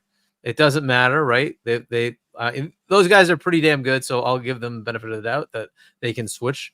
And it'll obviously be stunning because they have the id Tech engine, which is crazy good, right? So they hopefully have something there. The question is, what is this going to look like? Is this going to be a heavily story-driven thing? Most of the games that it puts out is action-oriented, right? So I don't know what that game's going to be like, but what the heck? It might be very interesting to see what it does. So is it viable? Yes. Is it possible? I think they've gotten a bunch of Disney IP now that we kind of have to assume that, yes, Phil has been okay with licensing some stuff from third parties, right? So at least Disney, they've got some things going on there. It could be other stuff too we don't know about, but at least those do seem to be happening. And if it came up and said, hey, this is what we want to do, Phil seems to be okay with saying, all right, let's try it, right? The beauty here is, as far as cost, it's going to Game Pass. It's already covered. It doesn't matter. So their model is so different that this is not an issue, right? But they will work the royalties, obviously. Like, I'm sure Disney will expect, hey, number of players, this is how much we expect in compensation, whatever it is, right? So even though it's in a subscription service, this is how we expect it to get remuneration for our license. They'll work that out, but that is kind of the beauty of what you have here. Now, the MMO, I don't know if it was intended to be like a free-to-play. That would be very different. I don't know how they would figure out the money there, but I don't. This is most likely just a campaign-driven game, I'm guessing, right? So it'll probably be just like Spider-Man. There'll be like an amount you have to pay and deal with it. By the way, I did look up for Spider-Man 1. It was $215 they had to pay in upfront royalties. So that's how much they paid. Now, I don't know if that was across the whole thing. It says $215 was paid to Marvel to license Spider-Man 1. I don't know what that looks like for Spider-Man 2, but if you're saying the same thing, it's like $215 up front and then all those royalties. My goodness, that's crazy. But yeah, so that could be a possibility there. There's also one thing that Microsoft has that maybe Sony doesn't. They sort of do in that they have the Spider-Man movie rights, but Microsoft has agreements with everybody. And they usually work out these like, hey, we'll give you a much better rate on your enterprise agreement if you also sign this thing on the side. It's business, mutually beneficial on both sides. Hey, we get this, you get that, right? So there are some potentials that they worked out a deal to make it a bit cheaper for themselves. I don't know if they did or didn't. You better be careful with that because, because of potential for conflict as far as like being too big for Sony to compete with. Forget about that. I mean, once you start doing that bundling thing, regulators don't really like that, right? They just have to take teams out of the Office subscription and make it more expensive for people because Slack and these other guys just couldn't compete. So those are things Slack's they got to be careful about. Sure, but tell that to the EU Commission, right? Yeah, and ultimately, I don't know if it actually was more. I think they just basically have 2 SKUs now, so you can get the one without or with. I don't know, whatever. That's their problem in EU. But this is just kind of the way it is. Like that whole thing is just, again, EU being EU. But I don't know that this doesn't happen all the time, though. Like this isn't like them bundling something in something that you just get as a competitive thing. This is just really company to company will work out a deal. We're going to pay you, but we can get a discount on both sides, right? So they can see what they want to do there, right? But Microsoft generally has that ability. That, by the way, is most likely how the PlayStation thing happened with, hey, we're going to use Azure for PlayStation's cloud stuff, right? That wasn't Jim Ryan doing that. That was the top level doing that because they wanted a deal, right? So that was probably like, hey, you do this, we'll give you a substantial discount, right? And that's how that usually happens. But anyway, so it's an interesting thing. I think it's a possibility. There's a little too much smoke for there not to be a fire here, right? So there probably is something like this. Is it going to be a massive multiplayer thing, or is it going to be a single player thing? I'm guessing single player, since it's id. I would imagine single player, yeah. But it very well still could be that it wants to do a multiplayer thing. Fair enough, right? But we'll see how it works. But yeah, it looks like there might be something there. That's probably still years away, I'm guessing. So we won't probably see it till like the end of this gen, which supposedly is around 26 now, right? That's the rumors That's the we're gonna rumor. get the next gen, 2026. So it might be a 2026 game. This might be one of those that launches with the next. Dude, can you imagine a launch lineup with that? Oh my god, dude, it would be something. I mean, you think about it. Yeah, Blade, this, like Blade, you just like name like Call of Duty, like it's just wow. It's gonna be an interesting launch lineup. It could be a new Halo at 26 for a launch. All sorts of fun, but yeah, like that's all I really got. I don't think there's too much more substantiated here, right? But there's just too much smoke here to assume there's nothing. There's something here. We haven't heard anything about a follow-on game from id yet, and they're kind of due. So we probably will hear about it over the next year or two as to what they're working on. So yeah, we'll see if it is a Mandalorian game. But it looks like licenses are on the table. Yeah, well, again, I'm happy for it because, like I said, I think that there's a world where Xbox is in the position because of Game Pass where they can flirt with having big time indies, as well as the other side is big time AAA licensed IP, as well as having a stout and very impressive first party lineup. You know what I'm saying? Now you have a combination, and when you consider that having all of that and having mobile and potentially a strong arm in PC, you are covering all financial bases. You can take these quote unquote risks, and I don't really think having a Mandalorian game as an Xbox/PC exclusive is a risk. It's the Mandalorian, and it's a widely known IP.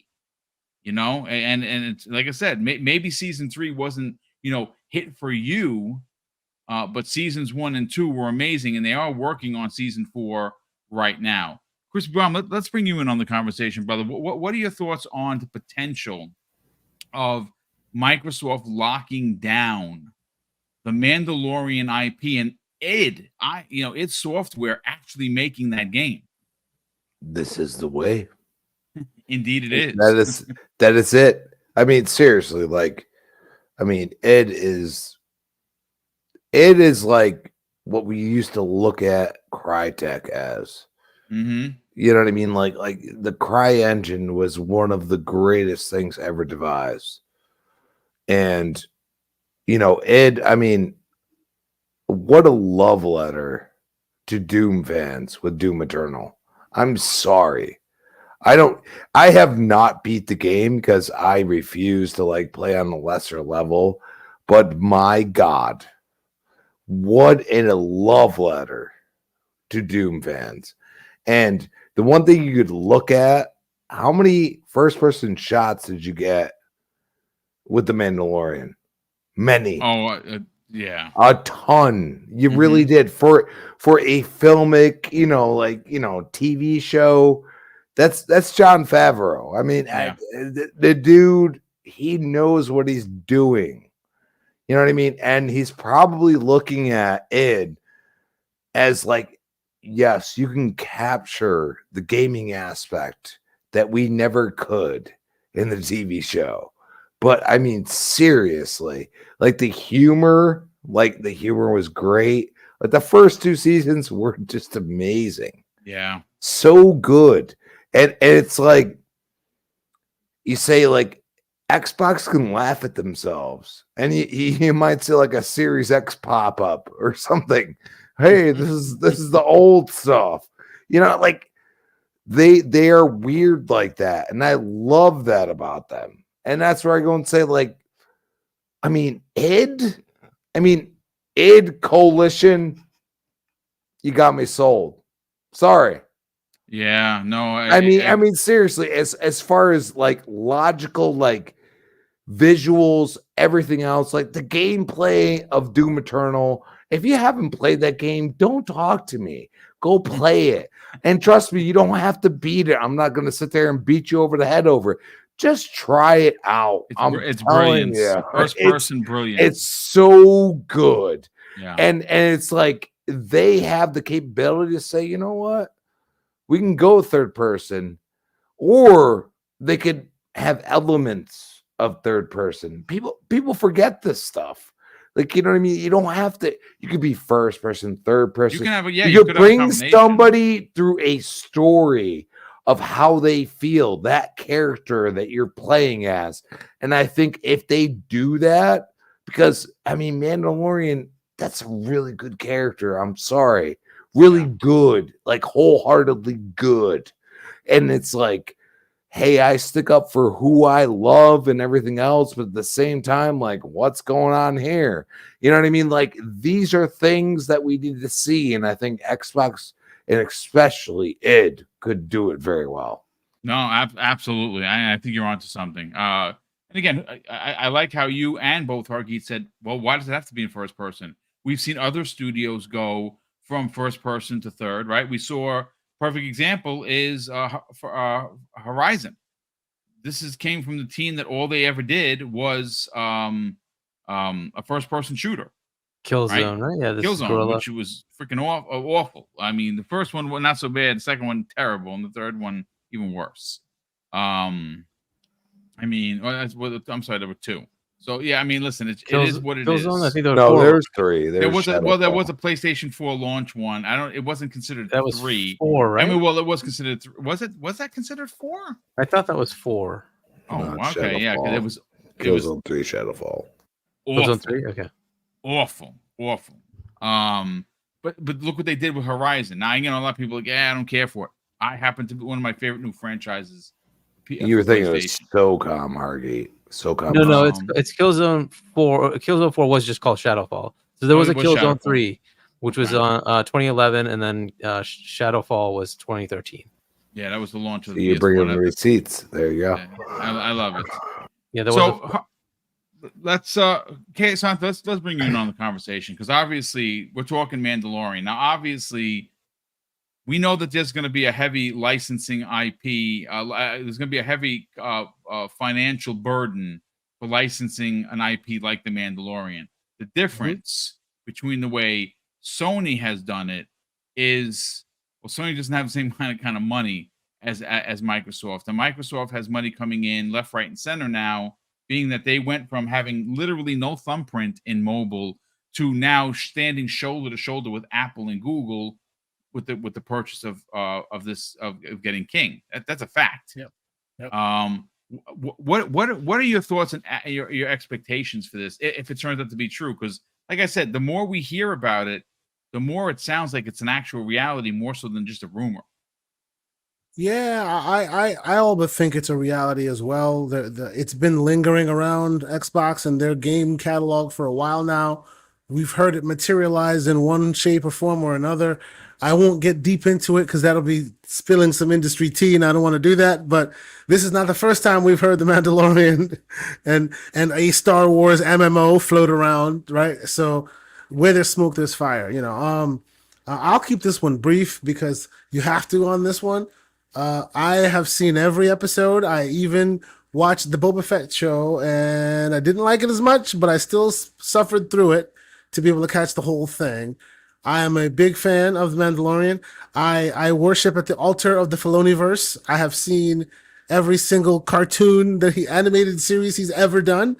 I am one that is militant with mine, and I say until you've watched every cartoon episode or season that leads up to those characters becoming real, you have no right to watch that show. You have not done your research, sir. You do not deserve to enjoy the splendor that is them in real life. That is my stance. I've done the research. You go do yours. Anyway, I say this is super exciting. This is excellent. As I'm sure we've already, as you guys have said, we've already discussed. You know, most likely it'll be super expensive, right?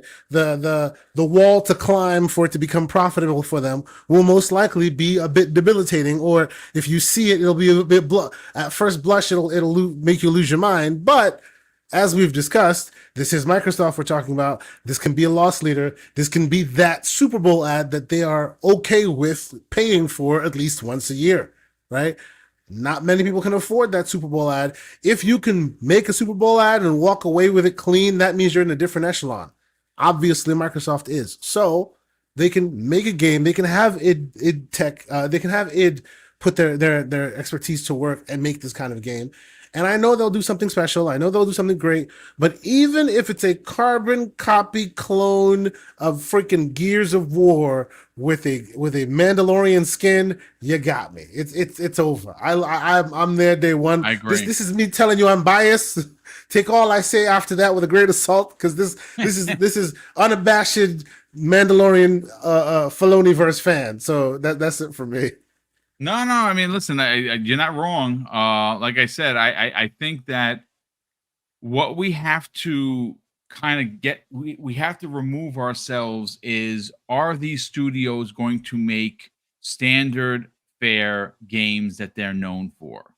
And I think that one of the things that I find fascinating about Xbox Game Studios more than any of the platforms is the fact that Microsoft finds themselves in a position that Xbox has never been ever in.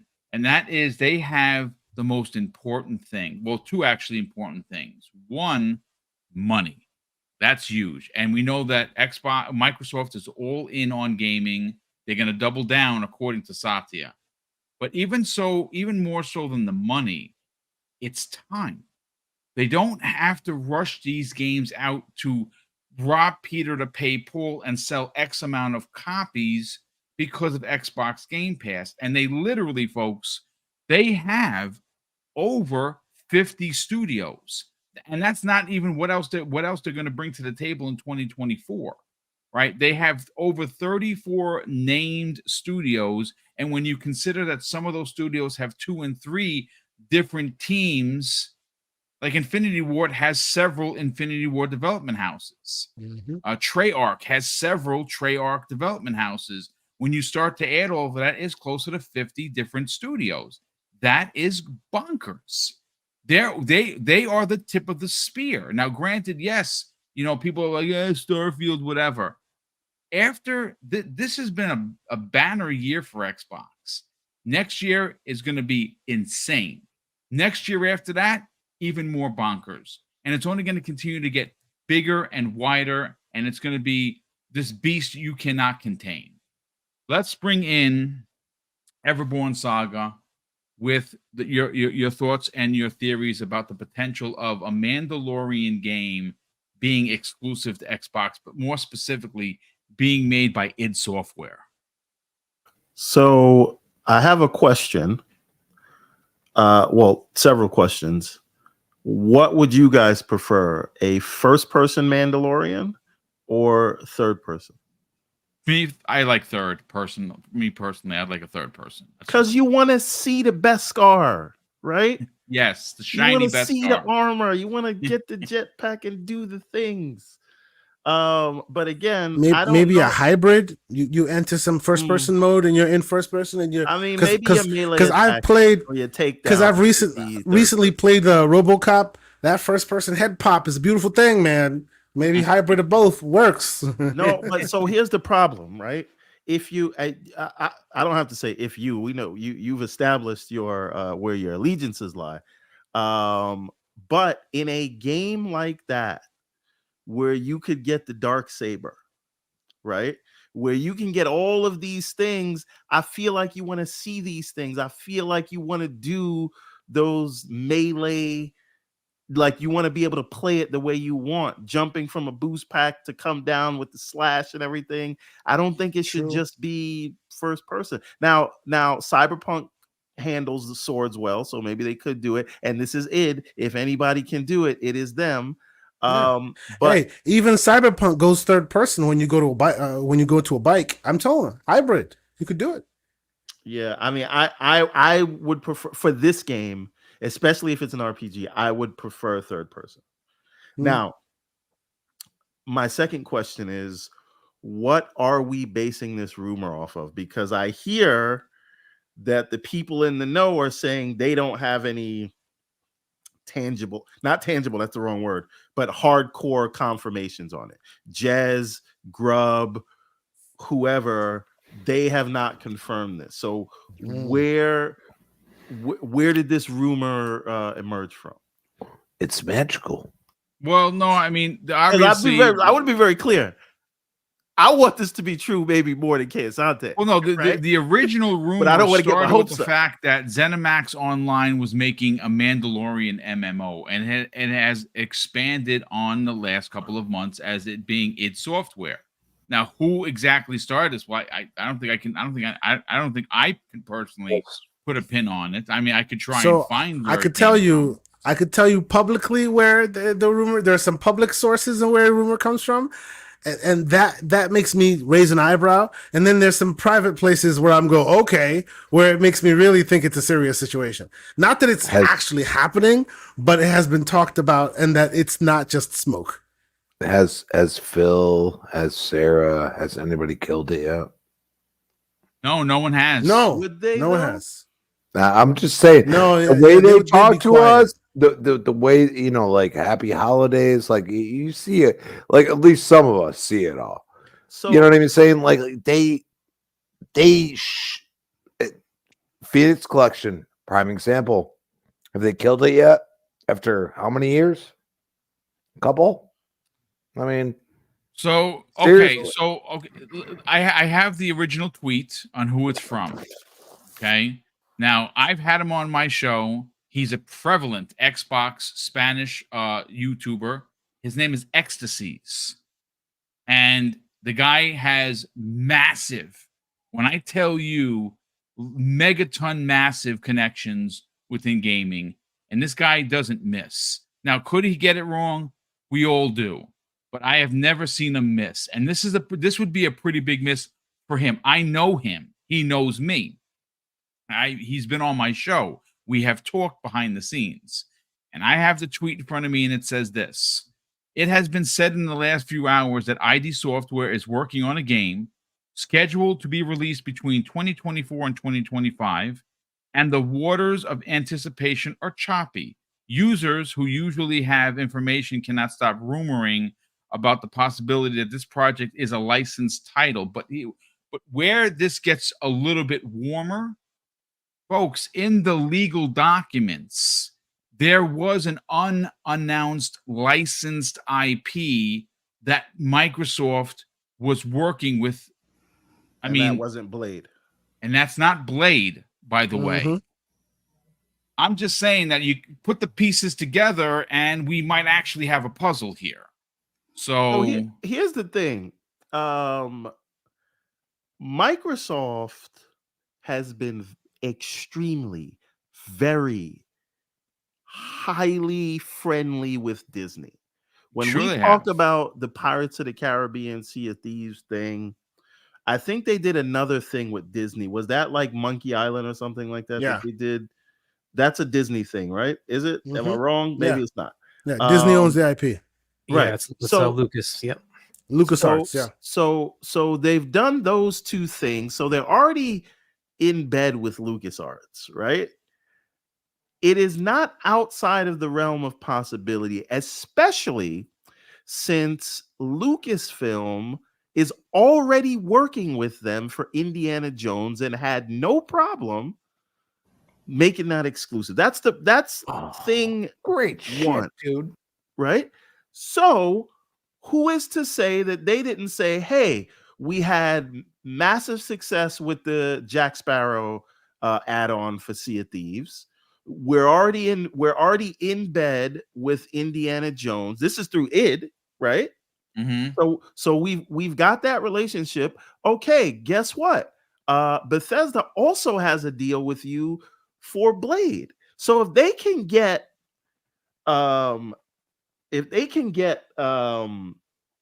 Blade for Arcane, and they can get Indiana Jones for Machine Games, and they already are happy with their Monkey Island and Pirates of the Caribbean stuff that they did with Microsoft, and we know that LucasArts wanted to take the exclusive Star Wars rights away from EA so that it could proliferate amongst other publishers. Yep.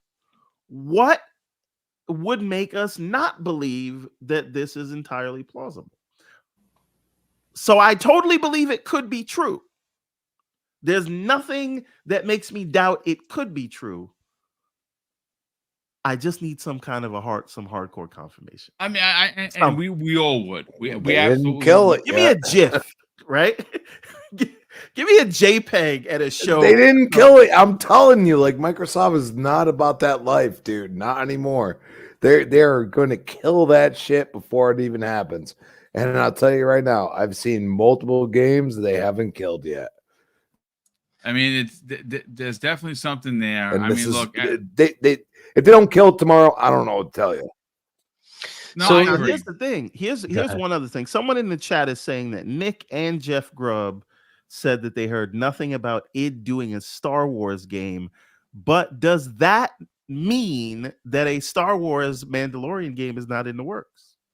No, It certainly does not. Could be Because another as much as we love those two guys, and they're a prevalent part of the community for sure, especially when it comes to scooping. Those are the tip of the spears. Jeff Grubb is notorious for it, as well as Nick from Xbox Era. We all go to them. We all look towards them when these things come out for what we would consider a quote-unquote confirmation. But I'm here to tell you, from actually knowing the human being known as Ecstasies, that's who he is. He's a prevalent Xbox leaker. He does this. This is his shtick. You know, you take it with a grain of salt, of course.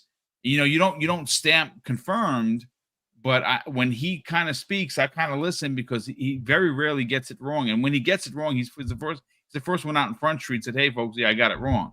He very rarely does. He has massive connections. So just because Jeff didn't hear it and Nick didn't hear it doesn't necessarily mean that it's not true. So you're saying this is supposed to be a 24-25 game, something like that? Yes. 2024, 2025? Yeah. Okay. They've been working. So, Supposedly they've been working on it for a minute. So they didn't put it out in the last June showcase. Right. They didn't put it out in the TGAs. Where do you think they would announce something like this if it is coming out? This could potentially show up, to be honest with you, at a direct. Like you a think a game this Hellblade big? direct. Yeah, I think it could be. I think that you could get, you know, we're putting out this Hellblade, because the one thing that we did learn from Microsoft is that they intend to do more of these smaller shows throughout the year, rather than just waiting for the big one in the summer, which is no longer E3. Whatever they're going to call it is fine. But I think that their last couple of directs and their last couple of shows hit so well. Where did we see Clockwork Revolution, by the way? That was in June showcase. I would think at that level of scale is where you'd see something like this. I agree. Yeah. I think the perfect place to showcase something like this would have been the Game Awards. So it's interesting that maybe they didn't do that. give Jeff something this big, though. Jeff didn't. Right, dude. Yeah. Right. Because wait a minute. More than likely going to be single player. And he is right. At the end of the day, exclusive. You are completely right. So we've already called this thing a Super Bowl ad. People that don't generally have eyes on this type of thing exactly into the Xbox realm. That's where I go and said, like, you know what? I'm happy I didn't see Gears. We're all bought in. Anybody that's played Gears, any of them at some point and enjoyed it, we are bought in. And I was mad, but then I was like, you know what? What they did with Blade, and you know, those three games, Hellblade, those three games alone, could they have added a fourth one? It's like, dude, they really pushed people to realize that, hey, we're not playing. You know what I'm saying? Like, to the people that don't care as much about multiplayer as I do, they were like, hey, we're not playing, my friend. I just think that they put what they want. I mean, think about this, guys. They showed Hellblade 2, the combat we've all wanted. They surprised us with Blade. What was the third one that they showed? It was OD. So yes, it was a Kojima the 3 game. games Yes. that would bring a wad, PlayStation players to Xbox. That was the whole point of that. Hellblade was considered a PlayStation game before because it came out first there, right? And it has that PlayStation-y feel, right? And that's why they've been showing that there, because they want to make people believe, hey, look, you can play those, third-person walking simulator games on Xbox as well. We've got one of those. Yeah. And then they wanted to bring Kojima and say, Kojima's making an Xbox game now. And then they did Blade. Hargeet, to your point about Kojima's game, they didn't just kind of give you the symbolism. They literally walked him out of the PT door and then called overdose OD. Like, they're like, hey, wink, wink, nudge, nudge. They did do that. F around to find out. Hey, right? He walked out of the PT door. Like, come on. So now the question is, why wouldn't you bring, if this is another game that's coming out this coming year, why wouldn't you announce that there too? But I think that means it's not ready for this coming. It's not ready for prime time. I think this is a 2025 game. That's this will be the marquee thing that they showcase at next TGAs. This will be what was it? Big game. A year and a half or whatever before they announced Blade. It was actually in pre-production for a year and a half. This may be rumor and speculation now for a year and a half announcement next year. Yeah, very well. Yeah. Listen, interesting. It is. Listen, all I know is that the platform for Xbox is moving in an upwards direction, and unfortunately, Sony seems to be retreating a bit. They are leaderless. They have no roadmap for 2024 and beyond. Most of their stuff was leaked. Some of the stuff I still can't believe that Insomniac would have that on their servers with all this information. It's baffling to me. Sony's in a bit of a tailspin, and I'm not using words from me. They literally said we are going to be leapfrogged by Microsoft, meaning Xbox, and that is in fact happening right now.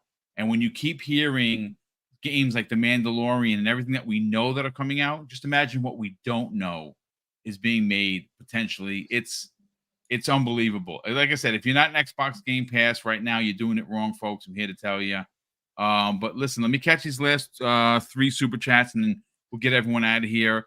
Rich Maharg drops a very generous $15 super chat and says, every time I catch you live, he averages between $15 and $30 super chat, which is pretty dope. That is crazy generous. Rich, definitely appreciate that. He says, but I never know when you are live. I listen the next day anyway. Besides notifications, can you lay out a schedule on Mondays? What I'll do is, I don't know if you're on X or Twitter. The schedule never changes. Mondays, which is of course the Xbox lunch break special, that's at noon. Tuesdays, Xbox Factor podcast, that is noon. The only night show I have once a week is Primetime Gaming. That is 7 p.m. Eastern Standard Time. Thursdays is X Vlog Live. That's me and C Money. He's my new co-host there. We have some guests. Tomorrow is going to be potentially a big show. We're going to get Dirt Griggity on the back end of the show, kind of talk about some of this Xbox shenanigans that's going on. I may have 1 or 2 other guests as well. That's always at 12 on Thursdays. And Friday morning is Breakfast at Boom, 10 a.m. Eastern. And again, if you DM me, I'll send you the list so you have it. And I appreciate you being that interested in the show that you need the schedule, but the schedule never changes. And occasionally, I drop a couple of extras in there when there's breaking news, because I could do that because I'm retired. Shout out to Lady Foxfire. She was one of the grand prize winners, and she got herself, folks, an Xbox Series X, and that made me and Mrs. Boom smile so much. And she says this after dropping a very generous $5 super chat. Big thanks again for an amazing Christmas. My familia appreciates everything that you do in the community. Have a great day and be safe. I'll be on the Series X. Indeed, you will. And that is why we do it, folks. Seeing other people happy and smiling. I mean, if you can't get excited for that, then why even bother? That's why we continue to do the big giveaways, because it matters for people, and it really does matter for us. And Sir X-Man drops a very generous $2 super chat and says, Xbox plus Disney, USA supporting USA. I love it by USA. So listen, folks, this has been an amazing 2 hours. I actually was really itching to get back to podcasting because obviously Christmas was Monday. And then obviously Tuesday, I had family come over literally at the same time I would have done the show. And, my family's here, so I got to hang out with family. But there will be an X-Vlog Live tomorrow at 12 p.m. Eastern Standard Time. And, of course, closing out the year for podcasting will, of course, be Breakfast with Boom. I think we're going to do a year in review for gaming as a whole, pick our top stories, what we're playing. We're going to have fun Friday. So tune in 10 a.m. Eastern Standard Time. But Hargi Chani, you have been keeping, you're off from work, but you've been keeping the podcast rounds busy. You've been here, there, and everywhere, but you also specifically work very closely with very good friends of mine and, of course, yours. We're talking about Asa and Gaz from Game On Daily. Please sell their brand, which, of course, you were a part of. Let people know where they can check that out.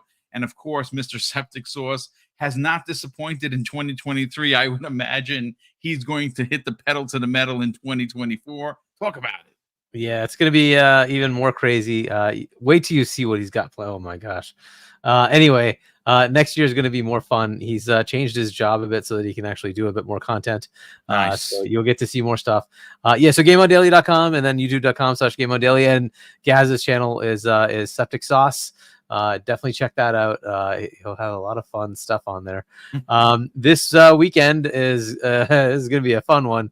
We've got Black Viking and then Nick Marseille. For those who don't know who that is, you will enjoy this go live. Definitely check that out. 4 p.m. U.S. Eastern Time on Saturday. That'll be a fun little show. And the Happy New Year to everybody out there. I'm, by the way, on Johnny on Discord and Xbox. But Happy New Year to everybody out there, because this is the last show I'll be on until next year. So we will see everybody in the new year.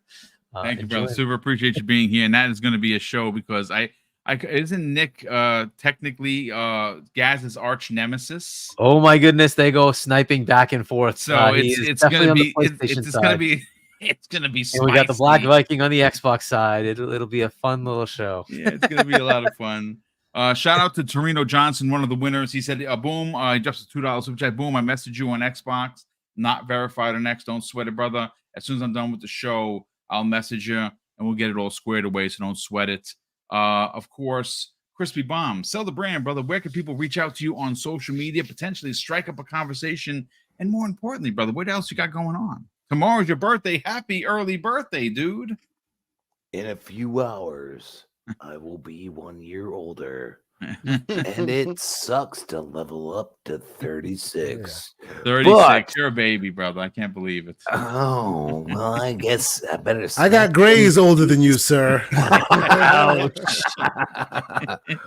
Oh, I think you're lying, by the way.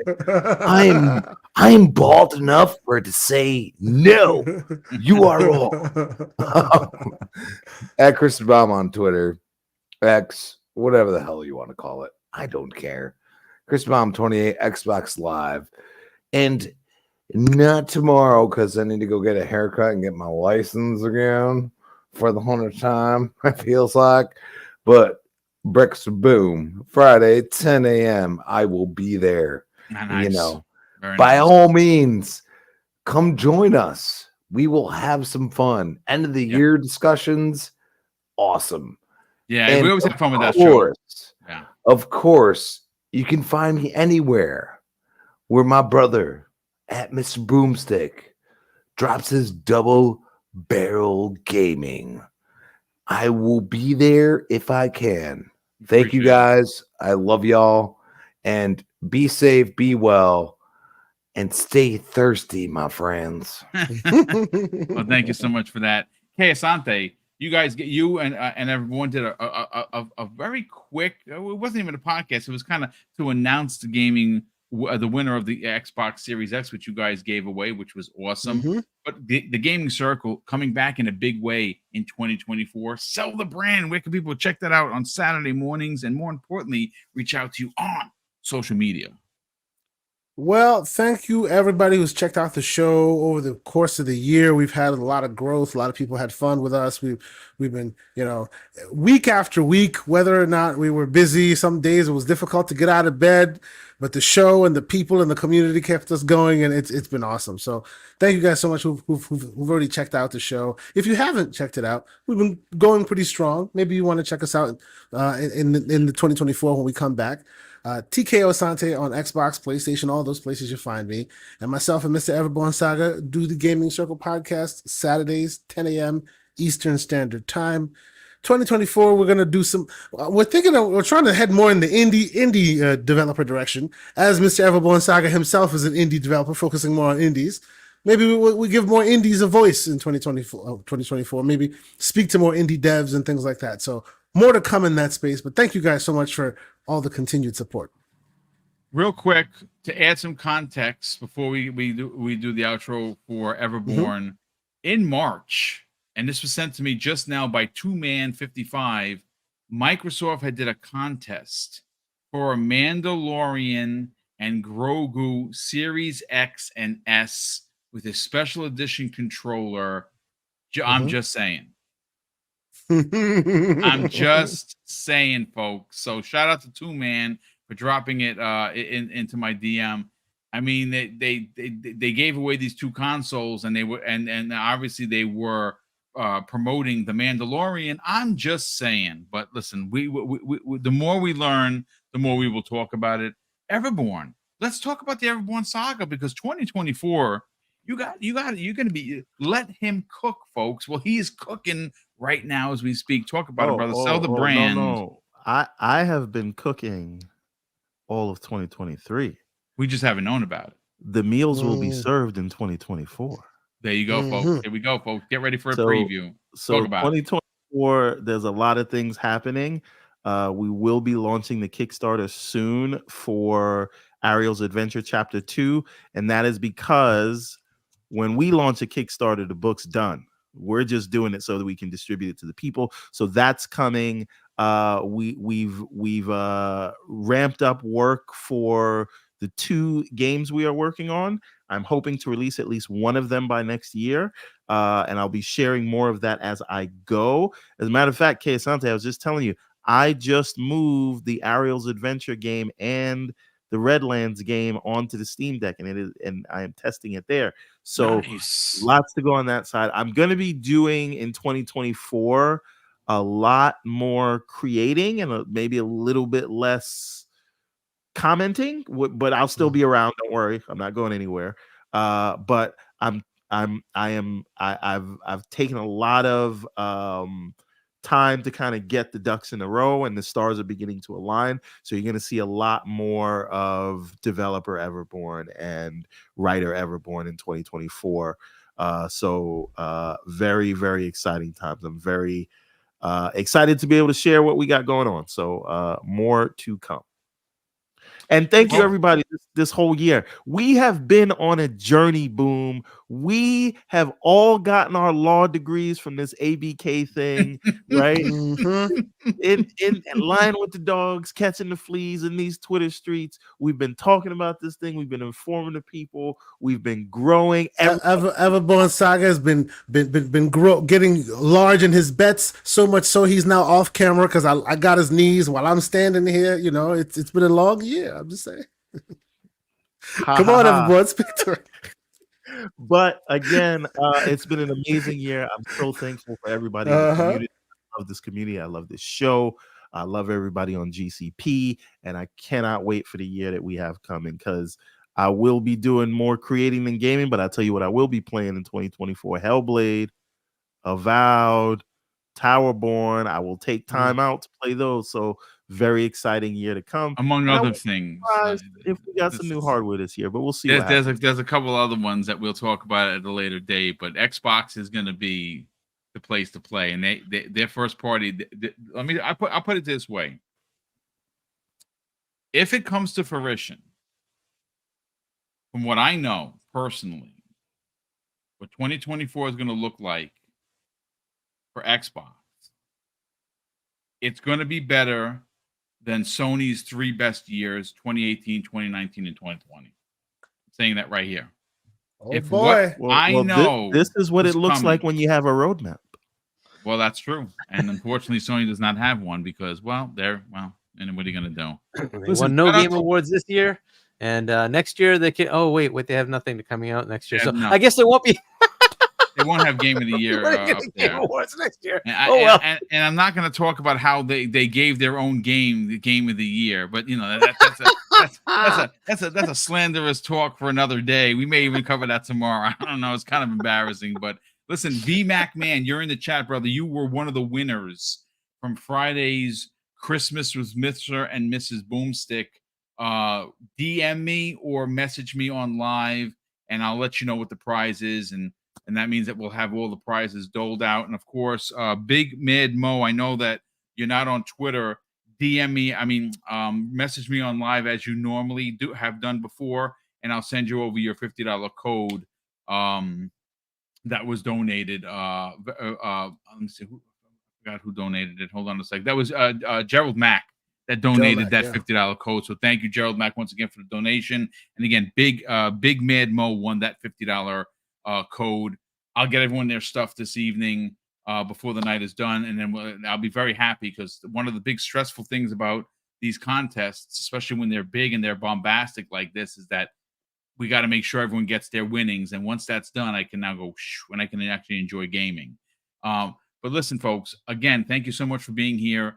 Super appreciate all of the generosity that continues to flood the channel. And again, we are able to do these big giveaways.